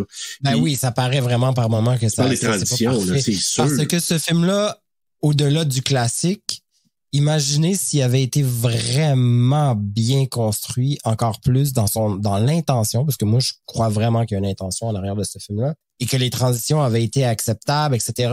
Honnêtement, c'est un film hallucinant, là. Pour vrai, qui passe bien le temps. Je suis d'accord avec toi. Comme je te dis, le film est excellent excellent. L'histoire, si t'embarques dedans puis que tu regardes pas les défauts là, qui se passent, tu sais, là, sérieusement, le film se tient jusqu'à 1 heure. Quand que Freddy sort de Jesse puis qu'il tue Robert Russler, après ça, quand il sort de la piscine, là, puis You're All My Children Now, puis c'est ça. De toutes les formes, là, ça marche plus. Là. Non, ça marche plus. Exactement. Là, on revient à l'ancien Freddy qui veut tuer toutes les jeunes, mais en bout de ligne, ça a comme pas, pour rien. Non, c'est donc ça a comme pas de sens, ça. Ouais, puis en même temps, la revanche de Freddy, pourquoi? Il se revenge de qui? Ouais. Ben, il se revenge de son identité de pédophile. Oui. Ah! Elle est là, la revanche. Ben, c'est peut-être le seul élément que je peux penser. C'est le seul élément. Parce que là, techniquement, il s'en va pas contre les parents puis les enfants d'Elm Street. Là, il en achale un pour tuer du monde. Puis ceux qui tuent, tu sais, on va aller au premier rêve. Ben, le premier rêve ne tue pas personne, mais bon, rapidement, on en a parlé tantôt, premier rêve. Freddy va chercher ses griffes, il le voit là. D'ailleurs, petite scène, moi, qui m'avait un peu stressé à l'époque, quand il regarde dans la fenêtre là, de la cuisine, puis qu'il voit quelqu'un qui se pousse dans les buissons. Ah oui, ça c'est cool, ça. J'ai vraiment aimé ça, cette partie-là. Ben là, ça devait être l'ancien Freddy. Oui, exact. Mais c'est vrai que ce film-là, il est totalement décousu parce que si on se remet aux autres Freddy, tu sais, Freddy, il tue généralement des ados. Là. C'est ça, exact. C'est pas mal ça qu'il va tuer. Alors que dans ce film-là, on est vraiment dans une arrière-pensée sadique et on n'est pas dans le côté je veux tuer des ados. Fait qu'on va aller tuer justement le coach qui est un adulte parce qu'il y a une image sadique là-dedans qui est très, très, très forte. Et après, on va aller s'en remettre à des jeunes. Tu sais, c'est comme, oh non, c'est vrai, ramenons ça, là, on peut pas aller là. Et c'est de là l'influence du studio. Moi, je pense qu'elle a été là à dire non, on peut pas aller là, la gang. C'est too much. Et les gens sont pas prêts mentalement à ce qu'on aille là. Donc, ramener le Freddy d'avant. Puis je pense que c'est à partir de là qu'il y a eu un moment hyper décousu. Parce que pour moi, le Freddy qui est dans la douche et qui sort de Jesse pour aller justement tuer le coach, c'est une image extrêmement forte. C'est de dire, Jesse, à partir de maintenant, t'assumes le tueur en toi. C'est vraiment ça. Là, Ah ouais, qu'il l'assume. Moi, je pensais que c'était plus le tueur qui prend le contrôle. Il prend le contrôle de son corps, de sa tête. Il est vraiment dans une... Pour moi, c'est l'image parfaite du gars qui est en psychose. Là. Je suis tellement d'accord. Parce que moi, là, au départ, tu sais, quand tu vois le premier, puis tu sais qu'il y a des codes qui ont été mis dans le premier, là, t'arrives dans celle-là, tu dis, qu'est-ce qui se passe avec lui, là? Tu sais, puis il dit, Freddy, tue pour moi. Fait que là, OK, tue pour moi. Pourquoi? Ben, c'est parce qu'il veut se ramener en avant-plan. Il est comme disparu un peu selon ce qu'on peut penser du premier. Puis là, t'as Jesse qui est dans la douche, parce que là, j'aimerais aussi qu'on parle de la scène de la chambre quand Lisa arrive et aussi du bar, là, mais on va revenir à ça. Mais dans la douche, là, non seulement qu'il passe, mais avec la petite serviette ses fesses, là. Il l'humilie. Oui. Ah oui, on est dans du gros BDSM. Avec vraiment, les cordes, le bondage, tout ça, là. Mais c'est parce que le coach humilie. Puis là, je m'explique, là, dans ce que, par rapport à un vécu que j'ai, moi, les vestiaires, c'est un de mes pires cauchemars. Comme, honnêtement, là, je me rappelle au secondaire, j'ai été enfermé et embarré dans un casier pendant une période d'éducation physique complète. C'était quelque chose de freaking épeurant. Puis quand il fallait t'attendre après, là, tu sais, moi je me changeais pas, puis j'allais pas dans le vestiaire comme tel, je restais dans la porte, puis je regardais pas, puis je me changeais plus tard ou je restais habillé comme j'étais parce que je voulais pas aller me faire dire non, t'es en train de me checker out. Ben oui, t'es dans ma face, tu sais. Puis les profs qui font rien ou des profs qui encouragent ça, ça existait, ça doit exister encore, mais dans le temps où j'étais au secondaire, c'était là. Puis moi, dans mes rêves, en tout cas, je me rappelle que souvent, je voulais humilier mon prof pour que mon prof puisse vivre exactement comment je me sentais, pour qu'il vienne me sortir de là dans le vestiaire quand on attendait que la période finisse. Fait de voir ça là, dans le film, là, que justement que pas Jesse, mais Freddy vienne humilier son coach pour lui remettre la monnaie de sa pièce, pour l'avoir humilié en avant de tout le monde, parce qu'on s'entend, il se fait punir parce qu'il se fait baisser ses culottes. Pourquoi que lui se fait punir? Ah non, mais attends. Check bien ça, je vais aller plus loin. Puis je suis tellement d'accord avec ce que tu viens de dire, Bruno, parce qu'effectivement, en tant que jeune gay, on se fait beaucoup intimider dans les vestiaires. On a une gêne incroyable de rentrer puis d'aller faire pipi à côté des garçons. On veut tout sauf regarder le pénis des garçons parce qu'on sait qu'on va se faire battre ou on sait pas quoi. On s'imagine énormément de choses dans la tête. T'sais. Pas juste ça, mais tu sais, on contrôle pas notre propre corps. En plus, moi, ma pire phobie, c'était de pogner une bandure d'un vestiaire. Tu contrôles pas ça quand t'es ado, holy shit. Mais ce qui est très, très fort, on va revenir, tant qu'à être là, on va en parler, on va aller démystifier la scène de cette scène-là. Là. Le professeur, d'abord, quand il sort du bar, il y a une intention réelle, c'est d'aller humilier justement Jesse, puis d'avoir peut-être même le violer à la limite. Ouais, vraiment, il y a quelque chose de wrong. Là. On va même voir Jesse arriver dans le gym et il va faire un tour et tu vois que le professeur, il a envie de dominer et de contrôler une situation extrêmement violente, disons ça comme ça, parce que ça va être violent. Puis tu sens le danger, hein? Tu sens que le danger vient. On sent le danger que le professeur veut offrir à ce jeune-là. D'ailleurs, il va retourner à l'intérieur de son bureau pour aller chercher une corde à danser et cette corde-là, bien sûr, c'est pour attacher certainement Jesse puis le violer ultimement.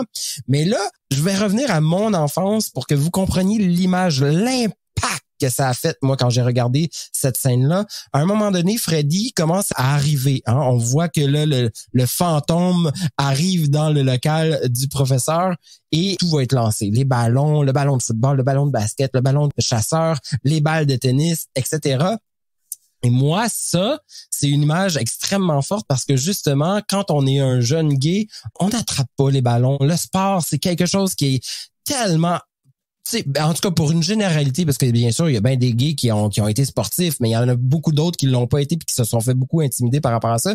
Donc, l'image du ballon chasseur qui t'arrive en pleine face, l'image du ballon de basket, si t'es même pas capable d'attraper le ballon puis de le mettre dans le trou, l'image du tennis ou de la balle de tennis que t'es pas capable de prendre parce que, Colin, tu vises mal ou ces choses-là, on le voit tellement parce que là, pour la première fois, il va se faire frapper par ces ballons-là, mais de façon assez féroce et il va se faire attacher et traîner comme on a traîné aussi des garçons dans les vestiaires pendant une bonne époque. Et c'est là que soudainement, ça prend tout son sens. C'est que lui, quand il voit le professeur arriver dans cette douche-là et de le regarder et d'avoir quasiment un sentiment de jouissance, là, de se dire, qu'est-ce que c'est? Il y a une incompréhension, mais en même temps, je jouis de le voir enfin, lui, être humilié comme j'aurais aimé. Il avait envie de m'humilier. Ben, voici à quoi ça ressemble être humilié et je vais l'observer se faire humilier de cette façon-là. Et là, bien sûr, on va voir la serviette qui va le fouetter sur les fesses, mais solidement. Ça, c'est l'ultime parce que c'est tellement le mouvement qu'on associe à un jock dans un vestiaire, la maudite serviette. Puis, y a-tu quelque chose de plus homo-érotique que ça? Quelque chose qui part de ma main et qui s'extend pour que j'aille te pogner la fesse. Comme moi, en tout cas, étant jeune, quand je voyais ça dans le vestiaire, qu'est-ce que de wrong à si moi je regarde quand toi tu viens de slapper les fesses de l'autre, tu sais, comme y a-tu quelque chose que je comprends pas? Il y a une dichotomie, ouais. C'est ça, tu sais, ça fait pas de sens. Puis là, il fait ça au coach, tu sais. Moi, ce que je pense là, avec ce que vous venez de dire là, ça me renforce davantage que probablement que David Chaskin, il est gay. Ben, probablement, mais là, c'est ça. Il est-tu? Écoute. Je sais pas, moi. Je l'ai pas entendu dire, mais écoute, je veux pas porter de jugement sale, comme tu dis souvent, Bruno, là, mais, tu sais, je le regardais parler, puis tout ça, puis ça me surprendrait pas, de un.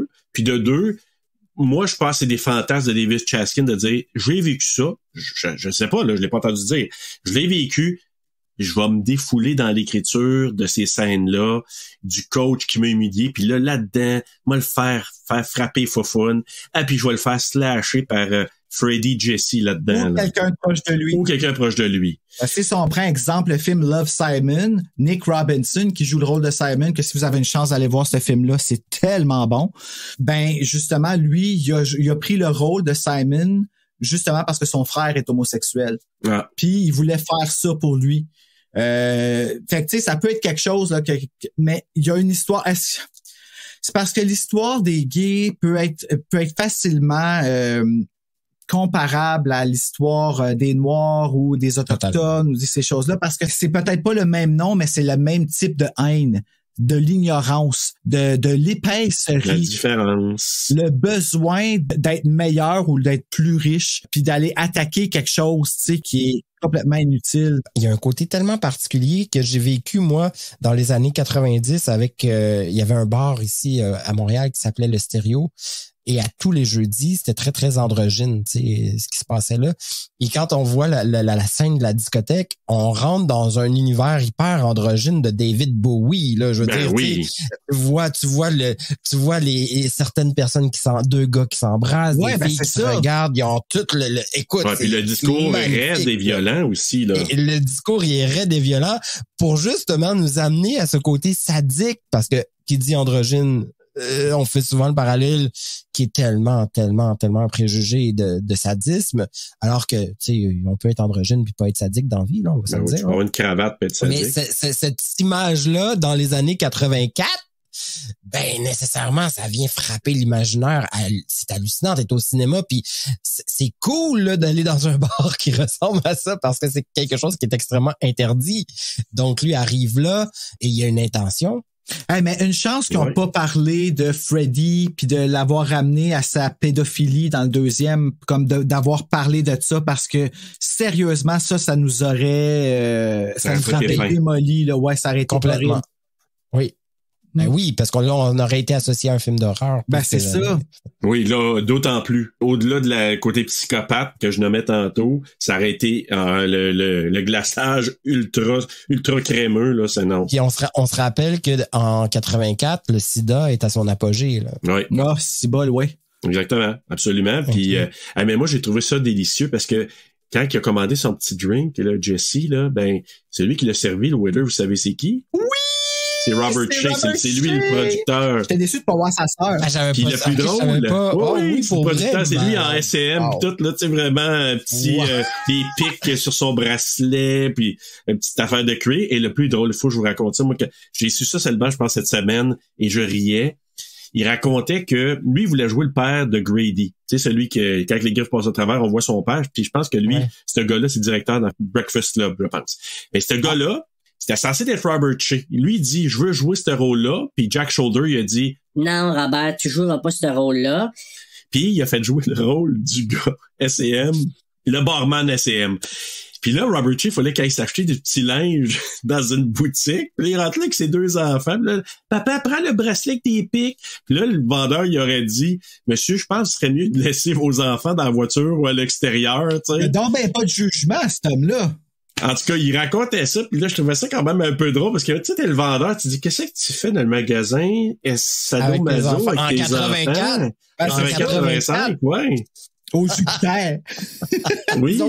C'est même ça s'appelle. Mon Dieu, oui, tu me rappelles. Hey, qui est à côté de Jupiter vidéo, puis t'avais Jupiter accessoire.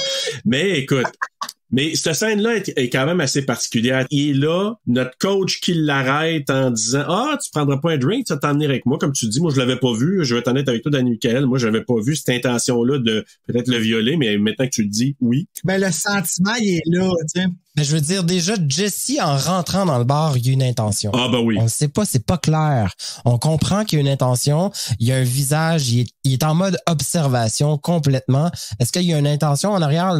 L'intention, c'est de l'observation. Il observe qu'est-ce qui se passe dans ce milieu-là, qui est pas son milieu naturel conservateur. OK? Ouais. Et finalement, il y a son prof, son coach qui arrive puis qui vient y barrer le chemin carrément en disant, ouais, t'es là, toi. Suis-moi. Bien aller avec toi, mon grand, tu créeras pas à ça. T'sais. Exactement. C'est ça, là. Oui. Et lui se dit, ben, OK, là, c'est le temps de m'amuser. T'sais. Oui, exact. C'est moi? Hey, je suis désolé. C'est toi? Ben, ça a l'air que c'est moi, puis ça sonne sur... Hey, je suis désolé, je vais y arriver. Ah! Ok, je me demandais si c'était toi ou si c'était Bruno. Ben non, mais j'avais fermé mon téléphone, fait que je sens... On peut-tu parler des sous... Tu sais, on parlait des sous-entendus. Il y a des choses évidentes, puis il y a des sous-entendus aussi qui nous laissent passer ce propos-là aussi. Tu sais, bon, au départ, le baissage de culotte. Après ça, quand il y a une discussion entre Jesse puis Grady dans le vestiaire, à un moment donné, il parle du coach. Ah oui, il y a un bâton dans le derrière, tu sais. Ah, il y a tellement de sous-entendus. À un moment donné, il dit même, le coach, il dit aux deux, écartez-vous.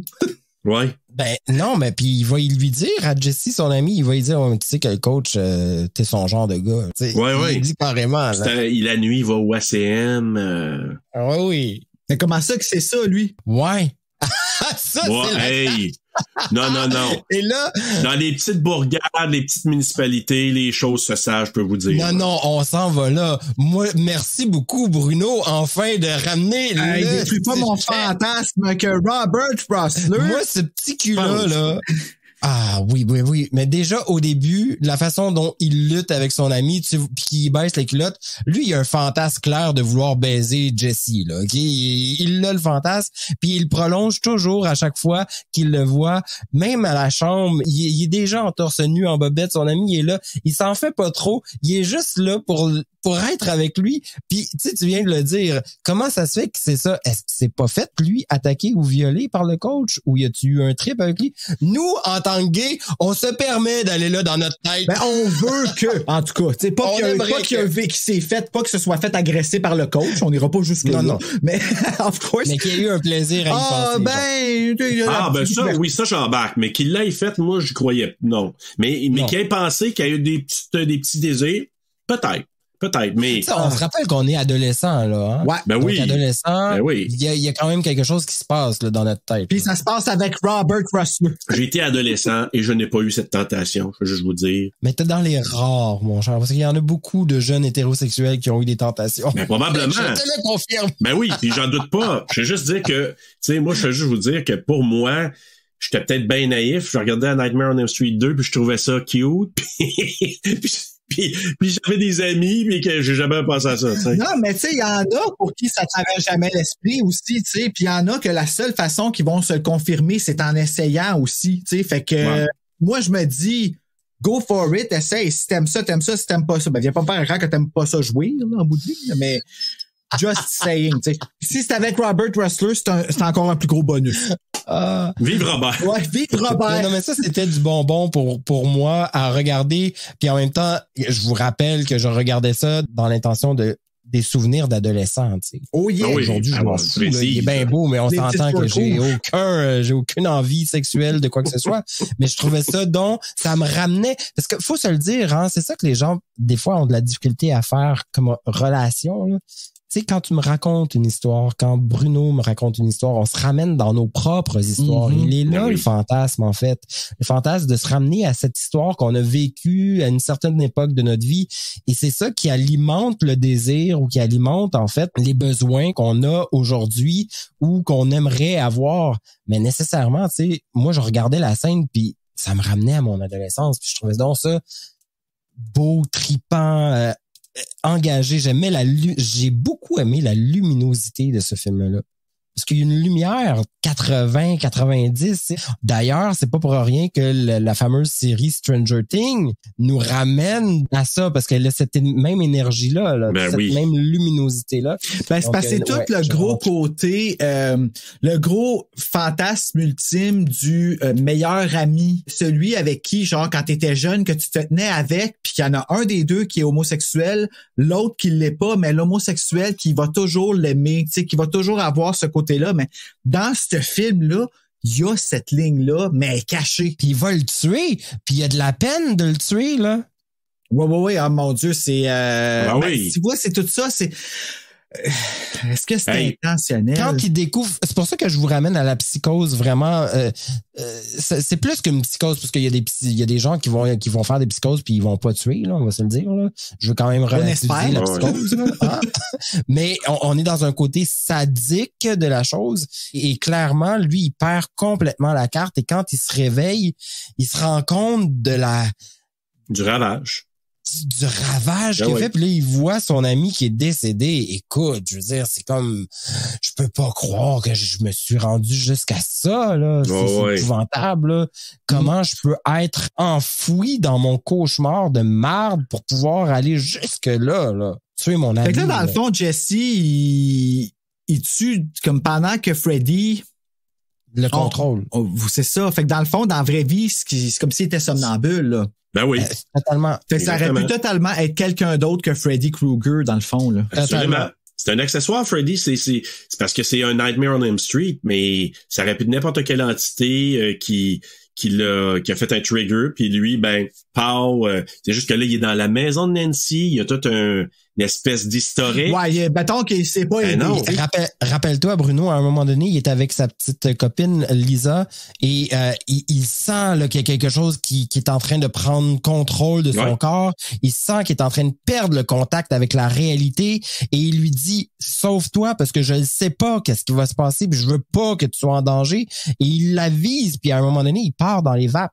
Et c'est encore Freddy qui vient clairement. Lisa, là, est freaking awesome. Pour vrai, là, comme. Parce qu'elle la ramène. Ben, pas juste ça, c'est tout ce qu'elle fait pour l'aider. Tu sais, elle l'amène. Je pense que c'est là qu'on est rendu, là. Ben, quand il commence à se rendre compte qu'il trouve le journal de Nancy, qui commence à lire dessus, ils sont comme, hey, OK, il commence à avoir ça dans mon cauchemar, tout ça. Puis à partir de là, elle le prend au sérieux, Jessie. Son histoire. Ouais, elle croit. Hey, elle fouille dans les journaux pour lui. Elle l'amène à l'usine où Fred Krueger travaillait. C'est ça. Tu sais, elle le croit, elle a là. trouvé ça, là. Puis, tu sais, elle comprend. Puis elle dit, tu sens-tu quelque chose? On va essayer quelque chose, ouais, tu sais, comme. C'est ça. Puis dit, non, je sens rien, mais au moins, elle a essayé quelque chose. Mais encore une fois, c'est quelque chose là, je sais que c'est pas un terme acceptable, donc je le préviens, mais c'est tout quelque chose qu'une fagag ferait. J'adore. Par une fagag, je veux dire, la meilleure amie du gay, là, celle qui est avec lui, puis comme sa partner in crime, là, si on veut, là. Oui, puis elle vient démontrer quelque chose qui était extrêmement tabou encore à cette époque aussi. C'était le côté de l'entité, tu sais, je suis une personne qui est capable d'avoir un sixième sens, je t'entends, je te comprends, on va aller vivre le sixième sens ensemble, puis je vais aller vivre ces énergies-là avec toi. Inquiète-toi pas, je vais être là pour te soutenir, t'aider, etc. Hey, parler de ça, là, des esprits à l'époque, là, on s'entend-tu qu'il fallait pas parler de ça? Là? Ben, non. Il y avait eu une passe à un moment donné un peu ésotérique, je te dirais, là. Mais là, on parle de l'Amérique puritaniste de 84-85. Ronald Reagan, qu'on a vu aussi dans Stranger Things, là, c'est le lien que tu as fait. Fait que c'est sûr que là, c'était OK. Petite famille parfaite, faut pas trop dépasser le jupon parce que sinon ça, tu sais, faut pas parler trop des affaires un peu flyées parce que ça paraît pas bien. Puis là, t'as la fille qui est là.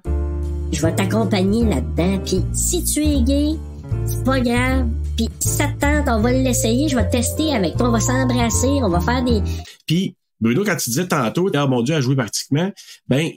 Si tu as un désir envers ce gars-là, même s'il est juste en train de... À quelque part, là, il y a les deux mains bien accrochées sur ses deux seins. Là. Ah oui, c'est pas correct de sa part. Ah non, mais il y a désir. Non, mais il y a désir. Il y a désir. Attendez, il y a désir. Moi, je pense qu'il y a désir au départ. Oui, il y a désir vraiment. C'est juste qu'il y a un dégoût en même temps qui est incontrôlable en lui, puis il le comprend pas. Il sait qu'il y a quelque chose qui prend contrôle de lui, puis ça le fait chier. Parce que lui, il veut, là. Il y a vraiment un réel désir. Au départ, je pense que oui. Probablement parce que c'est une fille qui... Ben, elle est belle! Tu sais, oui, elle est super belle.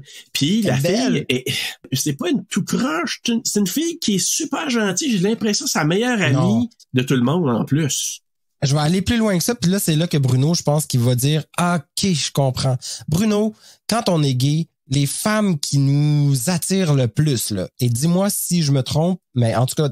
Pour ma part, c'est les femmes qui vont être les plus authentiques, qui vont être les plus vraies, qui vont être les plus cajoleuses, qui seront pas tant dans la sexualité, mais beaucoup plus dans la sensualité, qui vont avoir un état émotionnel, une intelligence émotionnelle vraiment avérée, plutôt que d'être dans l'hystérie. Et ça, là, ça l'attire, tu sais. Puis ces femmes-là sont attirées. Donc, je suis gay d'abord. Ben, clairement, c'est pas pour rien que des gars comme toi qui ont un côté très qu'on va dire qui ont un côté féminin, c'est pas parce que t'es inféminé ou t'es féminin, c'est parce que t'as une intelligence émotionnelle aguerrie. Puis ça attire beaucoup les hommes gays parce que tu te dis, si c'est un straight, je peux lui parler. Je peux confirmer, là, Serge, dans la communauté, on m'en pose des questions. Mais non, mais ça attire. Ben, pas des questions, mais tu sais, je sais que je suis chanceux d'avoir le côté de pouvoir partager avec un straight aussi ouvertement. Je sais très bien la chance que j'ai, tu sais. Ben c'est ça, mais ce qui attire, c'est non seulement l'ouverture d'esprit.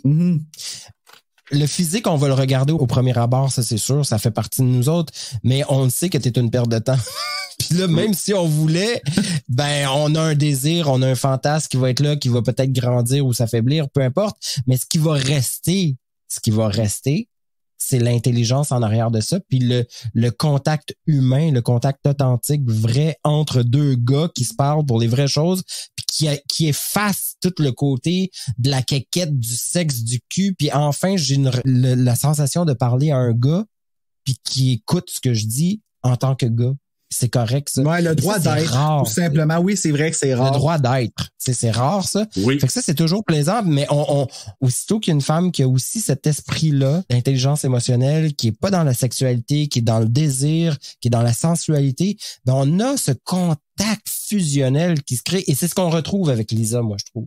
OK. Moi, le seul point, par exemple, que j'ai par rapport à elle, puis que je comprends qu'elle veut le supporter, puis tout ça, moi, le gros questionnement que j'ai, avant d'aller à cette scène-là, je veux juste parler de tout ce qui se dit dans la chambre avant que Freddy sort du corps, là.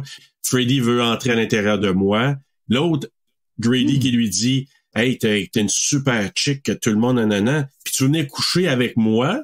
You wanna sleep with me. You wanna sleep with me. C'est vraiment ça l'expression qu'il utilise. C'est très clair. Puis là, à un moment donné, qu'il sort, puis là, il est comme plein de sang. Fait que c'est soit que il l'imagine, puis nous, comme spectateurs, on l'imagine, ou il arrive à Lisa, j'ai tué Schneider, j'ai tué Grady, je suis plein de sang.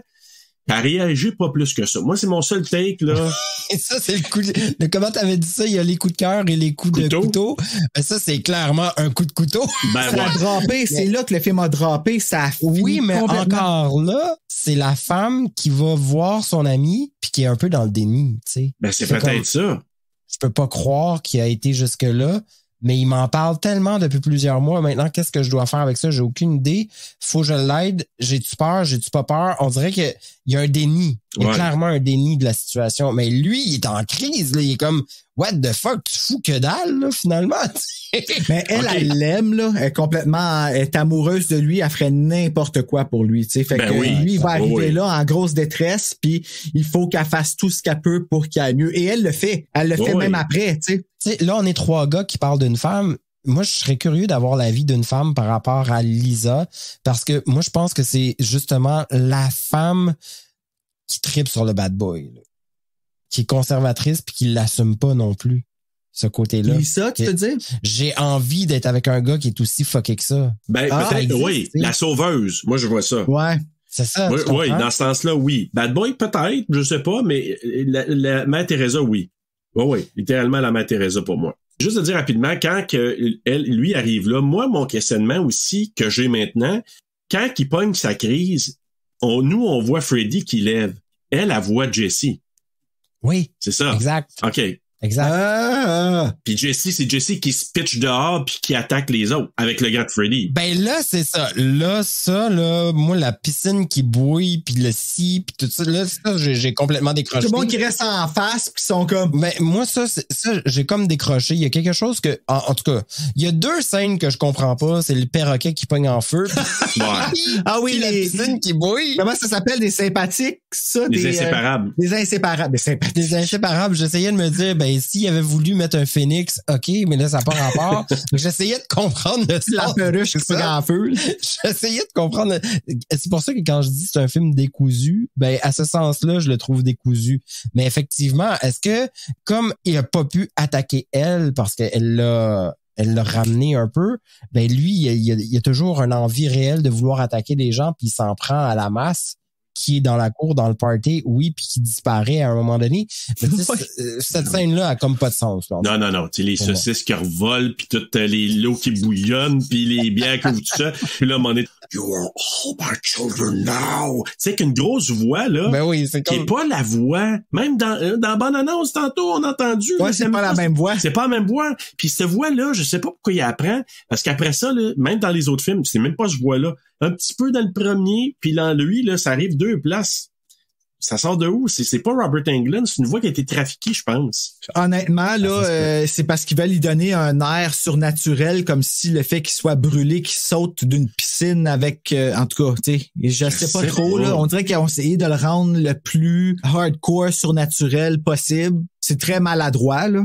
Tant qu'à moi. Ça a été hyper maladroit. Même s'il avait voulu y donner un air psychédélique, il est pas psychédélique. En fait, c'est l'image parfaite du gars qui est en train de brûler dans l'enfer. Là. Tu comprends-tu? Il est encore là, puis c'est pour ça que la chaleur est là. Puis on veut démontrer. Moi, c'est là que je me suis... Tu vois, je reviens à vous autres, là.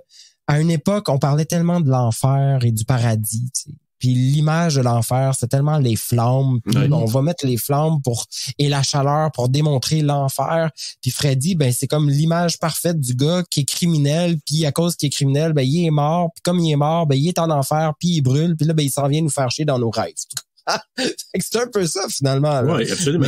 Et là, c'est pour ça qu'on va y mettre des trucs qui vont bouillir comme la piscine ou les saucisses qui vont partir en flammes ou whatever. Mais ça fait 0 sens. C'est pour ça que je me dis, aujourd'hui, un Freddy Krueger, en 2022 dans un film vraiment bien ficelé, là, et ça pourrait faire des ravages vraiment intéressants. De prendre ce scénario-là puis de le pimper, là. C'est quoi encore le terme que Raphaël a utilisé encore là pour The Grudge? Ça rappelle-tu? Le mot là qui est comme genre c'est comme un calque qui met un papier calque par-dessus puis tu réécris sur ton propre script. Oui, c'est drôle. Je l'avais même écrit à un moment donné, là. C'est un drôle de sonorité à part de ça. Ça va nous revenir peut-être, mais oui, je sais c'est pas tu veux dire. Un patasphène.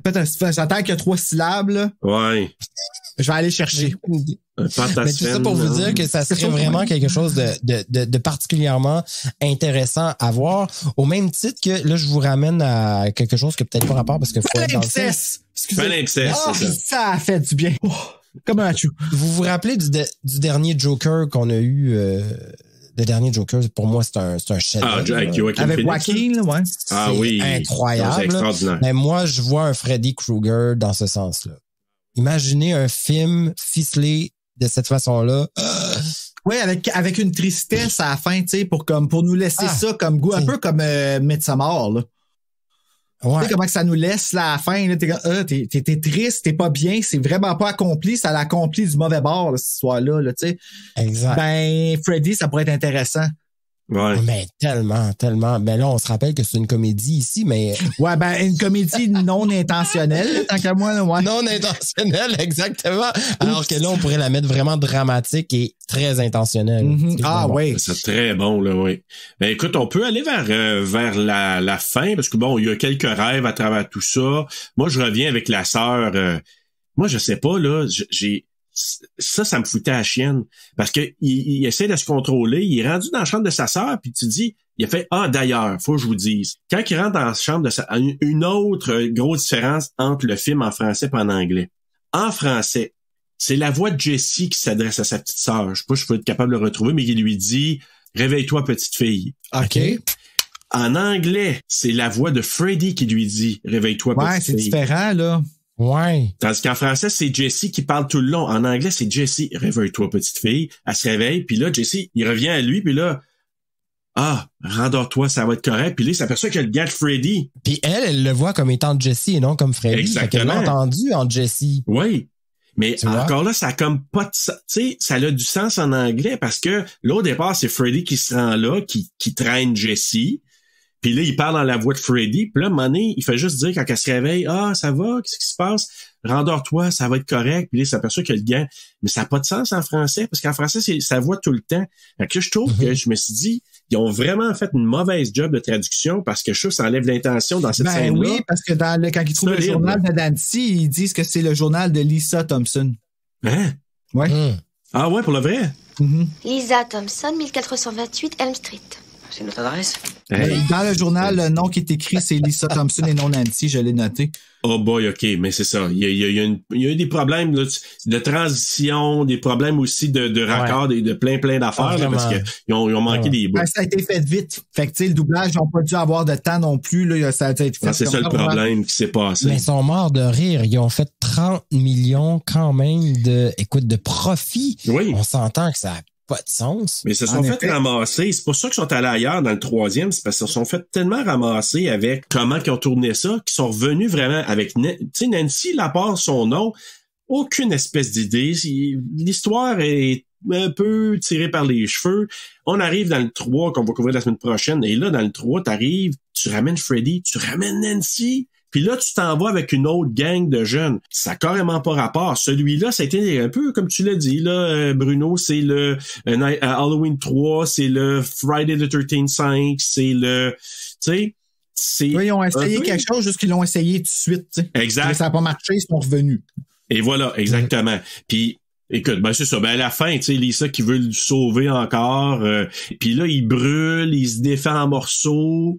C'est une symbolique, sûrement. Ouais, elle est comme devenue la final girl qui soudainement, comme, tu sais, c'est ça, là, à partir de là, l'histoire, elle vient comme, OK, là, c'est elle. On revient aux formules ordinaires de, OK, là, on a besoin de la final girl, que la final girl soit une fille. Puis là, c'est elle qui se combat, puis le seul combat qu'elle fait, Tu sais, on s'entend Nancy dans le premier, là, son combat, il est pas bien mieux. Elle servait d'abord pis elle dit « Je n'ai pas peur de toi! » Tu sais, c'est pas ben plus winner. Tandis qu'ici... Je te retire toutes tes énergies. Ben, c'est ça, là, ici, elle lève ses deux bras vers le... Ben, c'est ça. C'est quoi ça? J'ai pas aimé ça. Ben, elle est très adolescente, enfant encore, tu sais, on s'en rend compte, là. Mais je te dirais que pas mal tous les adolescents dans ce film-là sont très, très enfants encore. Tu sais, c'est comme le début de quelque chose. Fait que moi, je l'ai trouvé, tu vois, contrairement à vous, moi, je l'ai trouvé pertinente dans ça. Elle est jeune, elle comprend mal qu'est-ce qui se passe, elle est amoureuse, elle a comme toutes ses émotions mélangées, puis là elle est comme qu'est-ce que je vais faire là, je comprends. Elle comprend pas qu'est-ce qui se passe, tu comprends? Elle est tellement dans son déni. Je me mets en danger, mais je sais pas pourquoi. Mais c'est ça, fait que pour moi ça faisait du sens qu'elle soit aussi désemparée puis aussi comme dans quelque chose de n'importe quoi parce que elle n'importe quoi dans le film, tu comprends? Il y a quelque chose qui fit pas. Fait que pour moi ça prenait tout son sens puis lui, il est pas mieux là, il est comme il est gelé là, puis il y a quelque chose qui est en train de sortir de son corps, il y a sa maladie qui est prenante, puis il comprend pas qu'est-ce qui se passe. Fait que c'est vraiment un mix de plein d'affaires qui se passent et ça se transmet ensuite dans la scène après où tout le monde est décousu, tout le monde est comme c'est comme un trop plein d'énergie cette scène-là en fait. Tu parles après ça quand il se réveille, tu veux dire? Oui, exactement. Ouais. Ben, encore une fois, il est encore dans son cauchemar comme ils ont refait la fin du premier. Ben, c'est ça, je vois. Comment vous interprétez ça? Ça en va encore dans l'autobus, puis Carrie, l'amie de Lisa, qui un bras qui sort du corps. Ouais, puis s'en va retourne dans le désert. C'est quoi? C'est que sa psychose, elle revient? Ben, moi, ce que j'ai interprété, c'est ça me fait chier. Je pensais être guéri. Je pensais m'avoir sorti de ça. J'ai un autre épisode. Mon cauchemar il est terminé, puis ben là, j'ai une nouvelle psychose, puis je vais tuer tout le monde. C'est pour vrai. C'est comme son cauchemar ultime. Ou c'est « You're still gay! » Non, mais c'est vraiment son cauchemar ultime. Puis c'est quelque chose qui va le suivre pour le restant, tu sais. Puis c'est pour ça qu'il s'en va comme vers le désert, puis ça finit juste plus de finir. Là. Fait que moi, c'est un peu ça que j'ai vu, mais en même temps, je me suis dit... Quelle fin de merde. Ah oui, c'est comme ça faisait partie de du troisième acte du film qu'ils ont décidé de faire. OK, ben on ramène ça à la Final Girl, on ramène ça à Garrocher. Le film là, sérieusement, le film Nightmare on Elm Street 2, c'est un frisson, c'est un pré-frisson. Ben les livres, je parle là, comme les petits livres qui vendaient là, les histoires, c'est ça, un build-up, un build-up, un build-up, un build-up. Puis là à la fin des 3-4 dernières pages, c'est clac clac clac clac, t'es comme wow.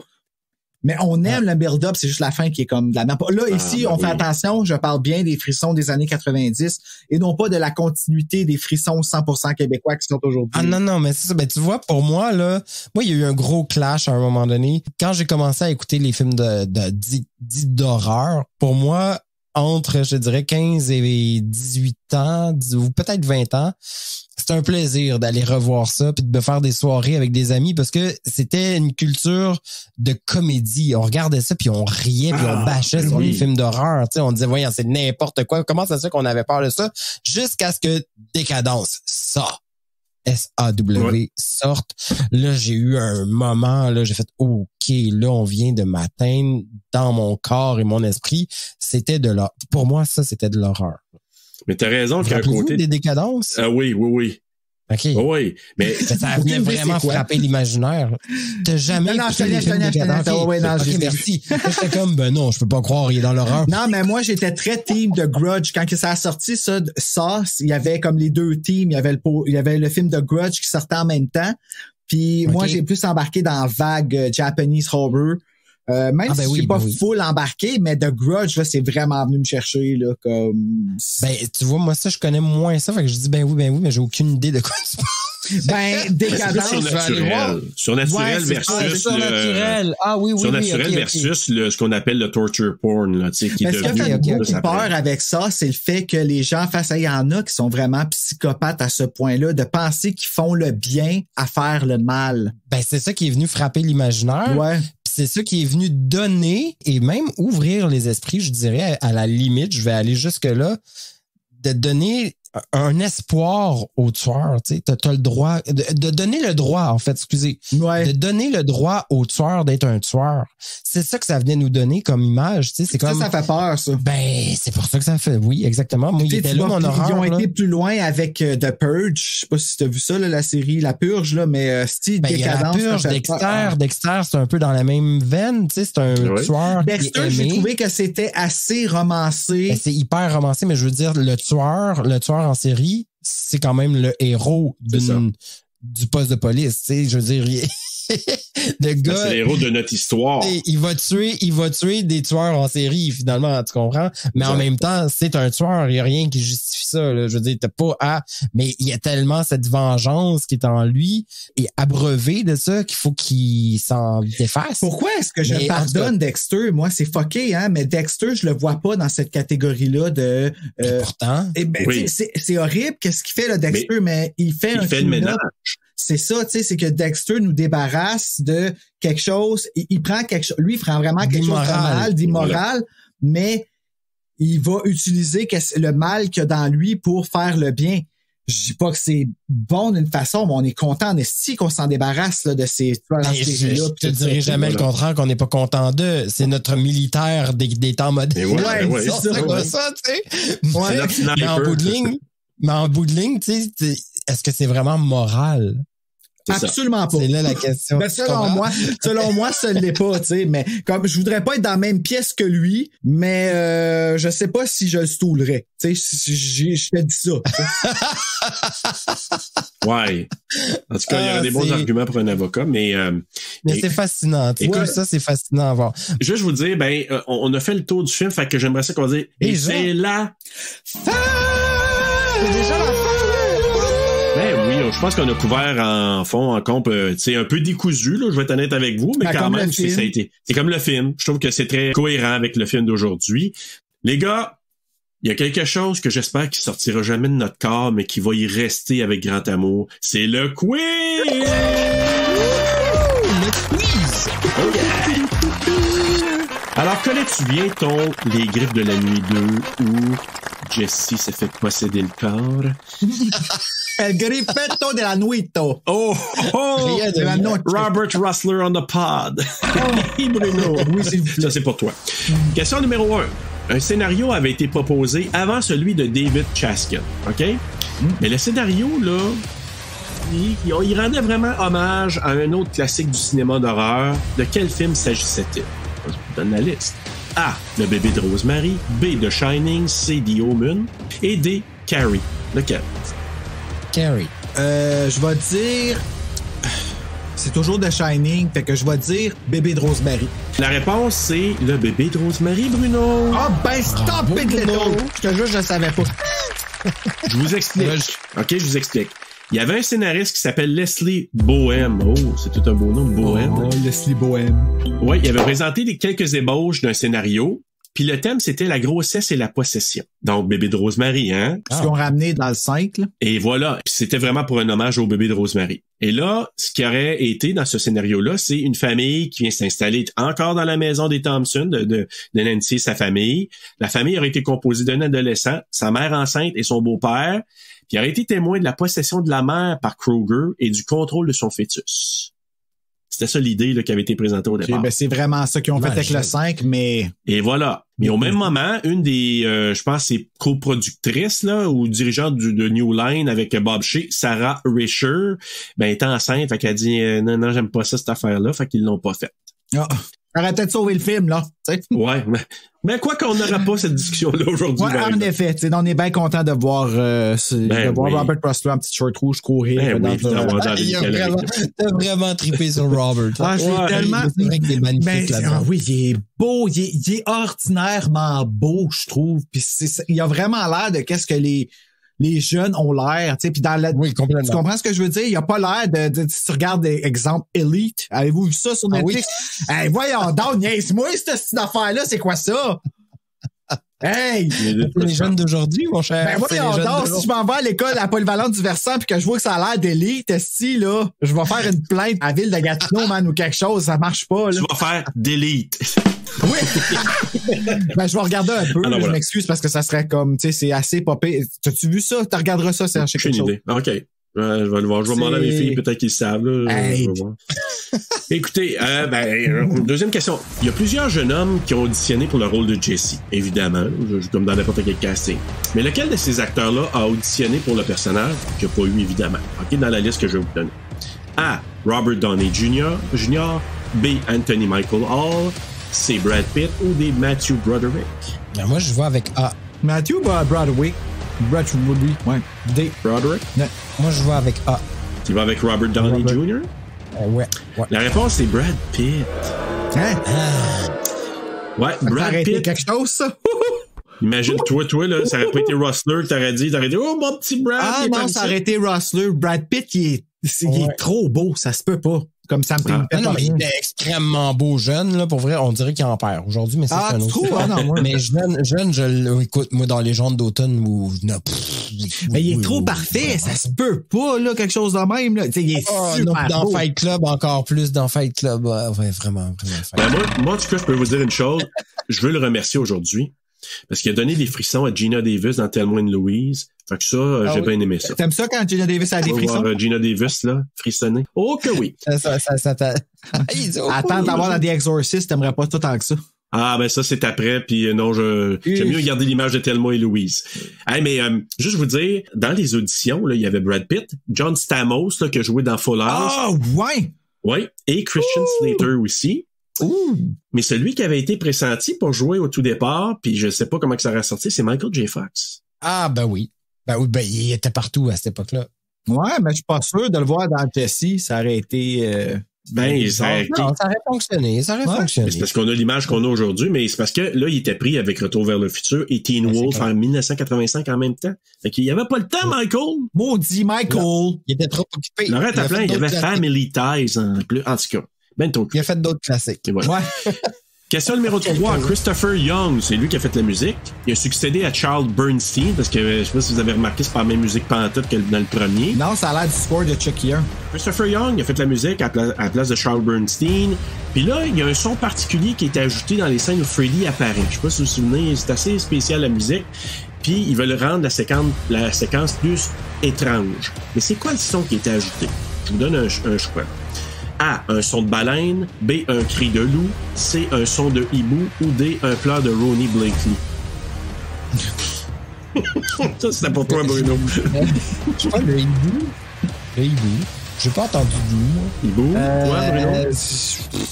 Ben, tu vois, moi, je m'attendais à je pensais pas à un animal, fait que je vais y aller avec un hibou aussi. La réponse, c'est un son de baleine. Non. Puis quand on l'entend, là, maintenant, vous allez savoir, là, écoutez juste la musique du début, là, puis vous allez entendre un corps français, mal, puis là, la petite musique, puis on entend vraiment qu'on le sait, là, c'est vrai qu'on entend un son de baleine. Ah, eh ben, intéressant. Moi, j'écoute ça à chaque matin, je le sais, moi, je te... T'écoutes des baleines tous les matins? Ah oui, je te dis, je me lève, je prends mon café, j'écoute des sons de baleine, fait que ça m'apaise. Quand ma conjointe allait coucher, qu'a vécu, on écoutait des sons de baleine, fait que c'était vraiment... Ah là, je peux comprendre, par exemple, mais le matin, mon Dieu, c'est no wonder que t'arrives zen de même à la job. Non, c'est juste un rêve, c'est pas vrai. C'est érotique. Hey! Les baleines érotiques. Oh oui, ça, j'aime ça. Donc, question numéro 4. Jack Shoulder a réalisé le film aussi Alone in the Dark avant Freddy 2. Donc, c'est le film qu'il a réalisé juste avant ça. Mais il a été le monteur aussi, donc il a fait l'editing, le montage d'un autre film avant, quand même connu. Lequel? A. Halloween 2. B. The Burning. C. Carrie. Ou D. Pulsion, qu'on appelle aussi Dress to Kill. Pulsion. Ouais, moi tout, je pense. La réponse est The Burning, Bruno! Ah ouais, c'est bien mauvais. J'en ai même pas eu une. Ben, j'en ai eu un, moi, seulement. Salut, Michael. Hey, gars! Pas grave. on s'amuse, puis habituellement c'est Bruno, mais là... Mon côté compétitif vient d'être trucidé. Je me donne mon point, Danny. Non, je défends. Mais je trouve ça particulier, Colin. Oh, ouais. Il a fait The Burning, puis d'ailleurs, quand on l'a fait, nous, The Burning, Bruno, c'est pour ça que j'étais pas sûr, je vais s'en souvenir. Non. On a parlé justement que les Weinstein avaient Jack Shoulder. Fait que imagine Jack Shoulder, il a travaillé avec les Weinstein, puis Bob Shea aussi. Si bol, il a travaillé avec ben des crosseurs. Ouais, mais tête de cochon, par exemple, Jack Shoulder. Ça l'a aidé un peu, là. Il a tenu son bout. He's a teeth of caution. Teeth of caution, il a tenu son bout, mais pas celui de Weinstein. Ah, non. Non, ben, peut-être, on sait pas. Non, il avait pas le goût. Exact. Écoutez, on va aller dans nos coups de cœur et coups de couteau. Les deux, là, un après l'autre, Danny Michael, coup de cœur et coup de couteau. Oui. Ah, ok, oui, excuse, je m'attendais à un choix de réponse. Le coup, c'est fini. Coup de cœur. Hey, moi, mon coup de cœur, c'est vraiment... Oui, mon coup de cœur, personnellement, c'est à cause du côté sadique et du côté psychologique, vraiment dans le bar et le professeur, le coach, là... toute cette scène-là, pour moi, c'est très, très révélateur du film et j'ai apprécié voir ça, honnêtement. C'est pas mal mon coup de cœur. Mon coup de couteau, c'est les transitions. Ouais. Ça n'a pas de sens. Puis c'est le côté très décousu du film. Il y a quelque chose qui fait pas de sens dans le sens. T'sais. Ouais. J'aurais aimé qu'il y ait une profondeur plus assumée, en fait, dans le film. C'est quelque chose qu'il n'y a pas là-dedans. Je pense que tout le monde veut ça avec ce film-là. C'est la fameuse question. Puis c'est peut-être, dans le fond, ce que Mark Patton a pris aussi personnel. C'est peut-être pour ça qu'il est aussi... On sait pas, là, je me suis prononcé tantôt, mais on sait pas, peut-être que c'est vraiment quelque chose qui l'a affecté, puis qu'il a besoin de ça pour un certain closure, puis tout ça. C'est juste que, tu sais, mêle-nous pas à ça. Non. Mais moi, mon coup de cœur, Robert Rusler, je trouve que Robert Rusler, pas juste pour... Ça aurait été étonnant, le contraire. Ben, j'ai marqué t'es beau, t'es bien, je t'aime, je veux que tu me surveilles quand je dors. Mais en fait, c'est le côté, tout comment aussi il prend le film aujourd'hui, parce que on l'a vu dans certains documentaires. Puis lui, il trouve ça cool de faire partie du Freddy gay, puis d'être le gars. Tu sais, il aurait pu faire non, moi une gang de tapette qui veulent me. Puis non, au lieu de ça, lui il est juste nice, tu sais, comme il trouve ça cool. Puis ça, c'est le fun de voir ça. C'est le fun de voir qu'il voit pas quelque chose de négatif. Il est tellement confiant en sa sexualité qu'il s'en calisse qu'un gay le veut. Lui, tu sais, c'est juste un compliment de plus. Mon coup de couteau, c'est la fausse Meryl Streep. Elle est super belle, mais en tant qu'actrice, je l'ai trouvée archi mauvaise. Puis je trouve, ben là, je peux pas dire que je trouve que dans le scénario, elle n'a pas rapport parce que c'est vrai que c'est vraiment l'acolyte du gay. Mais j'aurais aimé ça que ce soit un gars. Je sais pas pourquoi. Robert Rusler. Ben, c'est ça. Hein? Même au-delà de ça, si, mettons, je me mène je m'apporte à la série Heartstopper. Si vous avez une chance d'aller voir ça, ça va faire du bien aux petits gays en vous, là, sur Netflix.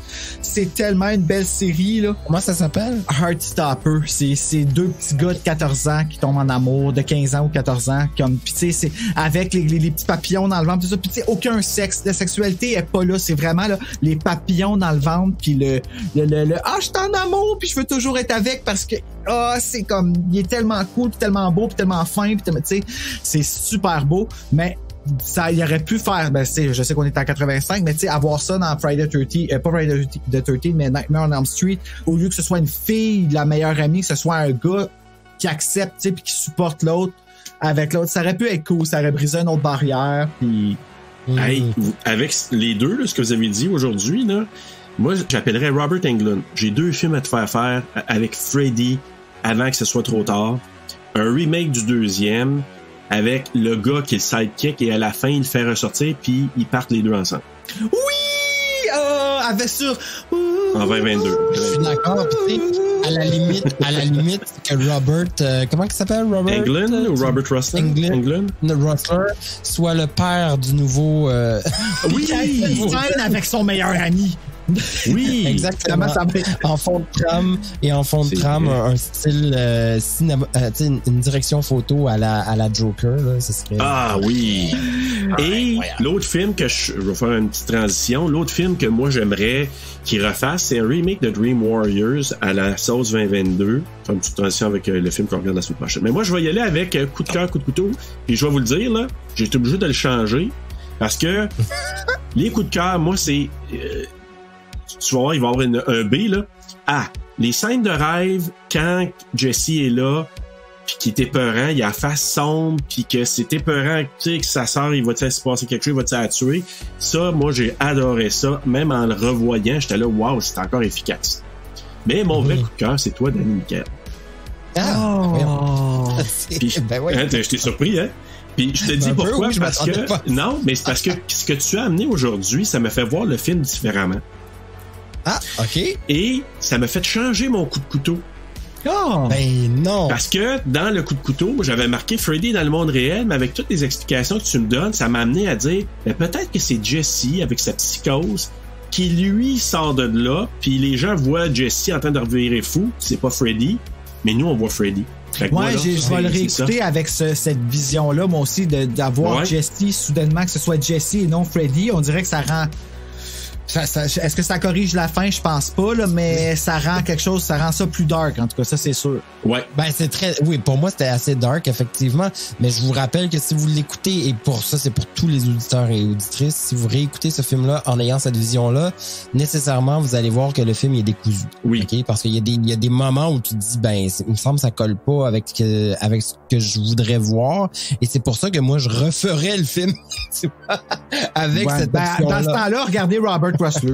Exactement. Voilà. Alors donc, moi, dans le fond, mon vrai coup de couteau maintenant, je vais parler moi aussi de la fin parce que je comprends bien la bonne amie, là, mais qu'elle voit plein de sang, pis que je t'aime, Gaëtan, je veux t'aimer, là. Je comprends que c'est une bonne amie, là, mais là, wow, là. Wow. Ah oui, non, mais c'est vrai, tu sais, elle est vraiment comme désemparée, puis elle fait rien, et comme... Ouais. Et lui, il est tellement comme... Oh mon Dieu, je viens de tuer quelqu'un, là. Il y a zéro réaction, tu sais, il y a zéro... Lui, il est vraiment dans son jeu d'acteur, il est hyper présent dans ce jeu, puis elle est juste hyper absente, là. Il n'y a rien qui se passe. Exact, puis il y a comme une petite maladresse rapide dans le scénario. Moi, j'aurais aimé que, quand ils sont allés visiter l'usine, là, je comprends, ça positionner des affaires, mais je trouve que ça aurait pu être encore plus puissant que le fait qu'elle y retourne à la fin. Tu sais, je trouve qu'il y a un rendez-vous manqué par rapport à ces deux scènes-là. Un immense rendez-vous manqué, parce que quand elle retourne là, on aurait pu voir un Jesse hyper torturé, donc un Freddy hyper puissant, et de rendre cette scène-là vraiment, vraiment majestueuse, c'est avoir une crainte palpable de la fille. Pour vrai, là, enfin, elle vit des émotions intenses où elle dit « OK, là, vraiment, j'ai peur de toi. Je comprends pas qu'est-ce qui se passe. Je sais que je pourrais te sauver, mais là, clairement, je peux pas le faire. Toi, t'es beaucoup trop puissant pour me ramener. » Et je sais pas, il y a quelque chose qui aurait pu se travailler là-dedans d'extrêmement le fun, mais non, il n'y a pas eu le rendez-vous de mon... Ça a été garoché, ouais. Ça a été vraiment garoché. Écoutez, avant qu'on aille dans des notes, juste vous dire rapidement, Rotten Tomatoes, il a donné un 41%, IMDb 5.4 sur 10, Letterboxd 2.8 sur 5, mais les utilisateurs Google ont l'air d'avoir aimé ça, c'était 85%. 9. Ah, wow, OK. Quand même, mais bon. Ouais. Avant de donner nos notes rapidement, tu sais, on parlait de Christopher Young, là. J'étais impressionné de voir sa feuille de route pour la musique parce que... Son nom, il apparaît tout le temps. Incroyable, il a fait les films, les deux premiers Hellraiser, The Grudge, que tu parlais, Urban Legend, notre épisode de... Ah oui, c'est vrai.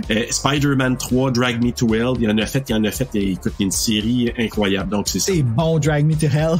Ouais. Mais je suis d'accord avec le choix musical, moi, de ce film-là. Moi, la trame musicale ne m'a pas du tout dérangé, au contraire, je trouvais qu'elle créait les transitions. Oui, puis t'as raison, puis Freddy, là, de le voir avec cette musique-là, ça rendait ça plus étrange, puis moi, je trouvais ça assez efficace quand même. Alors, est-ce qu'on y va avec nos notes? Juste dire un petit rappel, tu l'as nommé, Bruno, que le documentaire, tu sais, on dit des fois films similaires. Ben, moi, j'invite les gens à aller voir le documentaire de Mark Patton, là, My Nightmare. C'est quoi, c'est? Scream Queen, My Nightmare on Elm Street. Scream Queen, My Nightmare on Elm Street. Ouais, hein? Okay. Mais parlez-y en pas après parce qu'il veut pas en parler. Non, gardez ça pour vous. Ouais. Alors, votre note sur 5? Ah, sur 5? OK, moi, je pensais que c'était sur 10. Écoute, sur 5, moi, je te dirais à ce moment-là de bord un bon 2.5 sur 5, voire un 3 sur 5. Je te dirais, plus un 3 sur 5, parce que l'intention en arrière du film me parle. Mm-hmm. Et même si elle est pas claire. Mais un 3, justement, parce que c'est pas clair. Parce que l'exécution par moment, ouais. Exactement. OK. Bruno? Moi, j'ai donné 3.7. OK. Ah, quand même. Ouais, j'ai donné 3.7 parce que je veux pas détruire la première heure du film pour le dernier 20 minutes. Le dernier 20 minutes, les 2 fois, c'est là que je me suis comme un peu fâché. Que ça a fait, toutes les fois, je faisais comme, OK, non, là, tu viens de me perdre. C'est comme si on venait de te dire, OK, enlève tout ce qu'il y a de gay, puis là, il a fait, OK, bon, on va finir avec, tu sais. Puis là, ça finit avec quelque chose qui fait aucun sens avec le reste du film. Même la mort de Freddy meurt comme un wuss. J'ai pas aimé ça. Oui. Fait que, vraiment, ils font, ah non, c'est ça, tu sais. Oui, je suis d'accord. Mais le reste du film, l'intensité, la peur, si on revient vraiment avec, tu sais, comme je dis, moi, intentionnel ou pas, ça me dérange pas ça, mais ce qui me fait freaker, c'est la peur que ça fait naître d'être révélé au grand public, que ton rêve te trahit. C'est une peur réelle qu'on n'exploite pas beaucoup dans le cinéma, là, malheureusement. Fait que ici, je suis content d'avoir ce film-là, 3.7. Ouais, ben bravo pour ce film-là, parce que je trouve que ça l'amène quand même quelque chose, même si c'est le mal aimé peut-être de la série, mais quand même.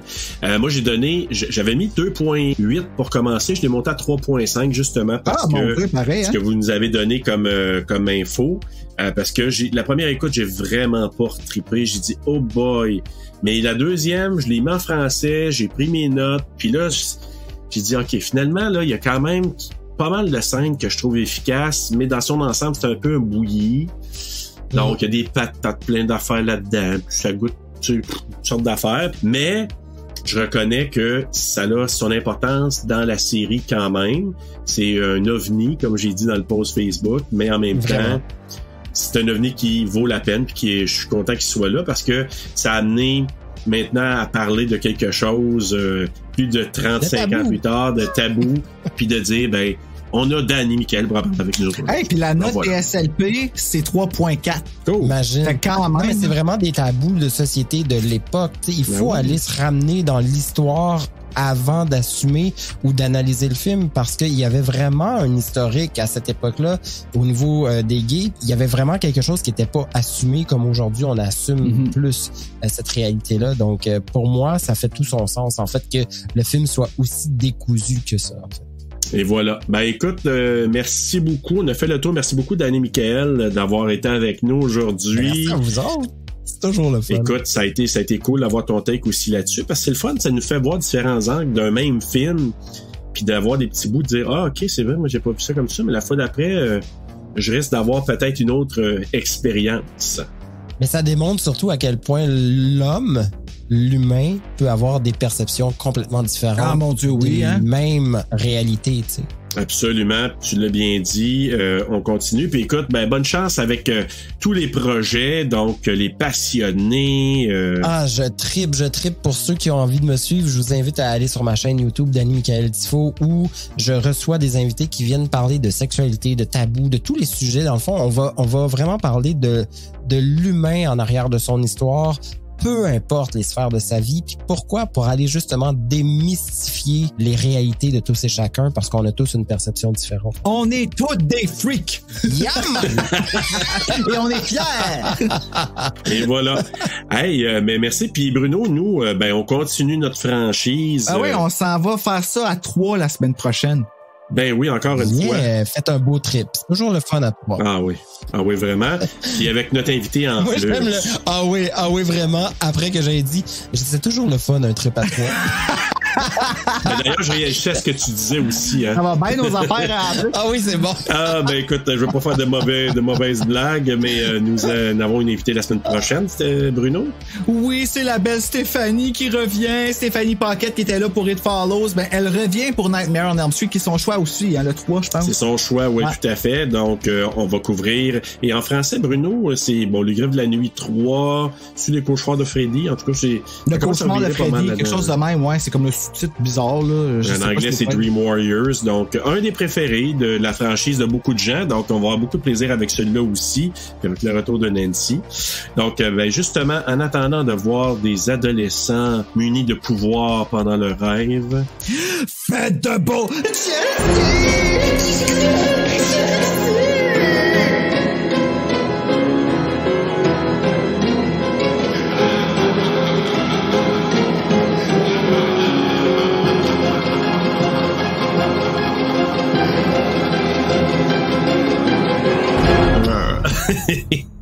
la voix mielleuse avec du ASMR. Oui. Bonjour.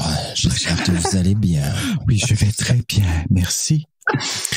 Jesse on the pod. Le petit... Au début,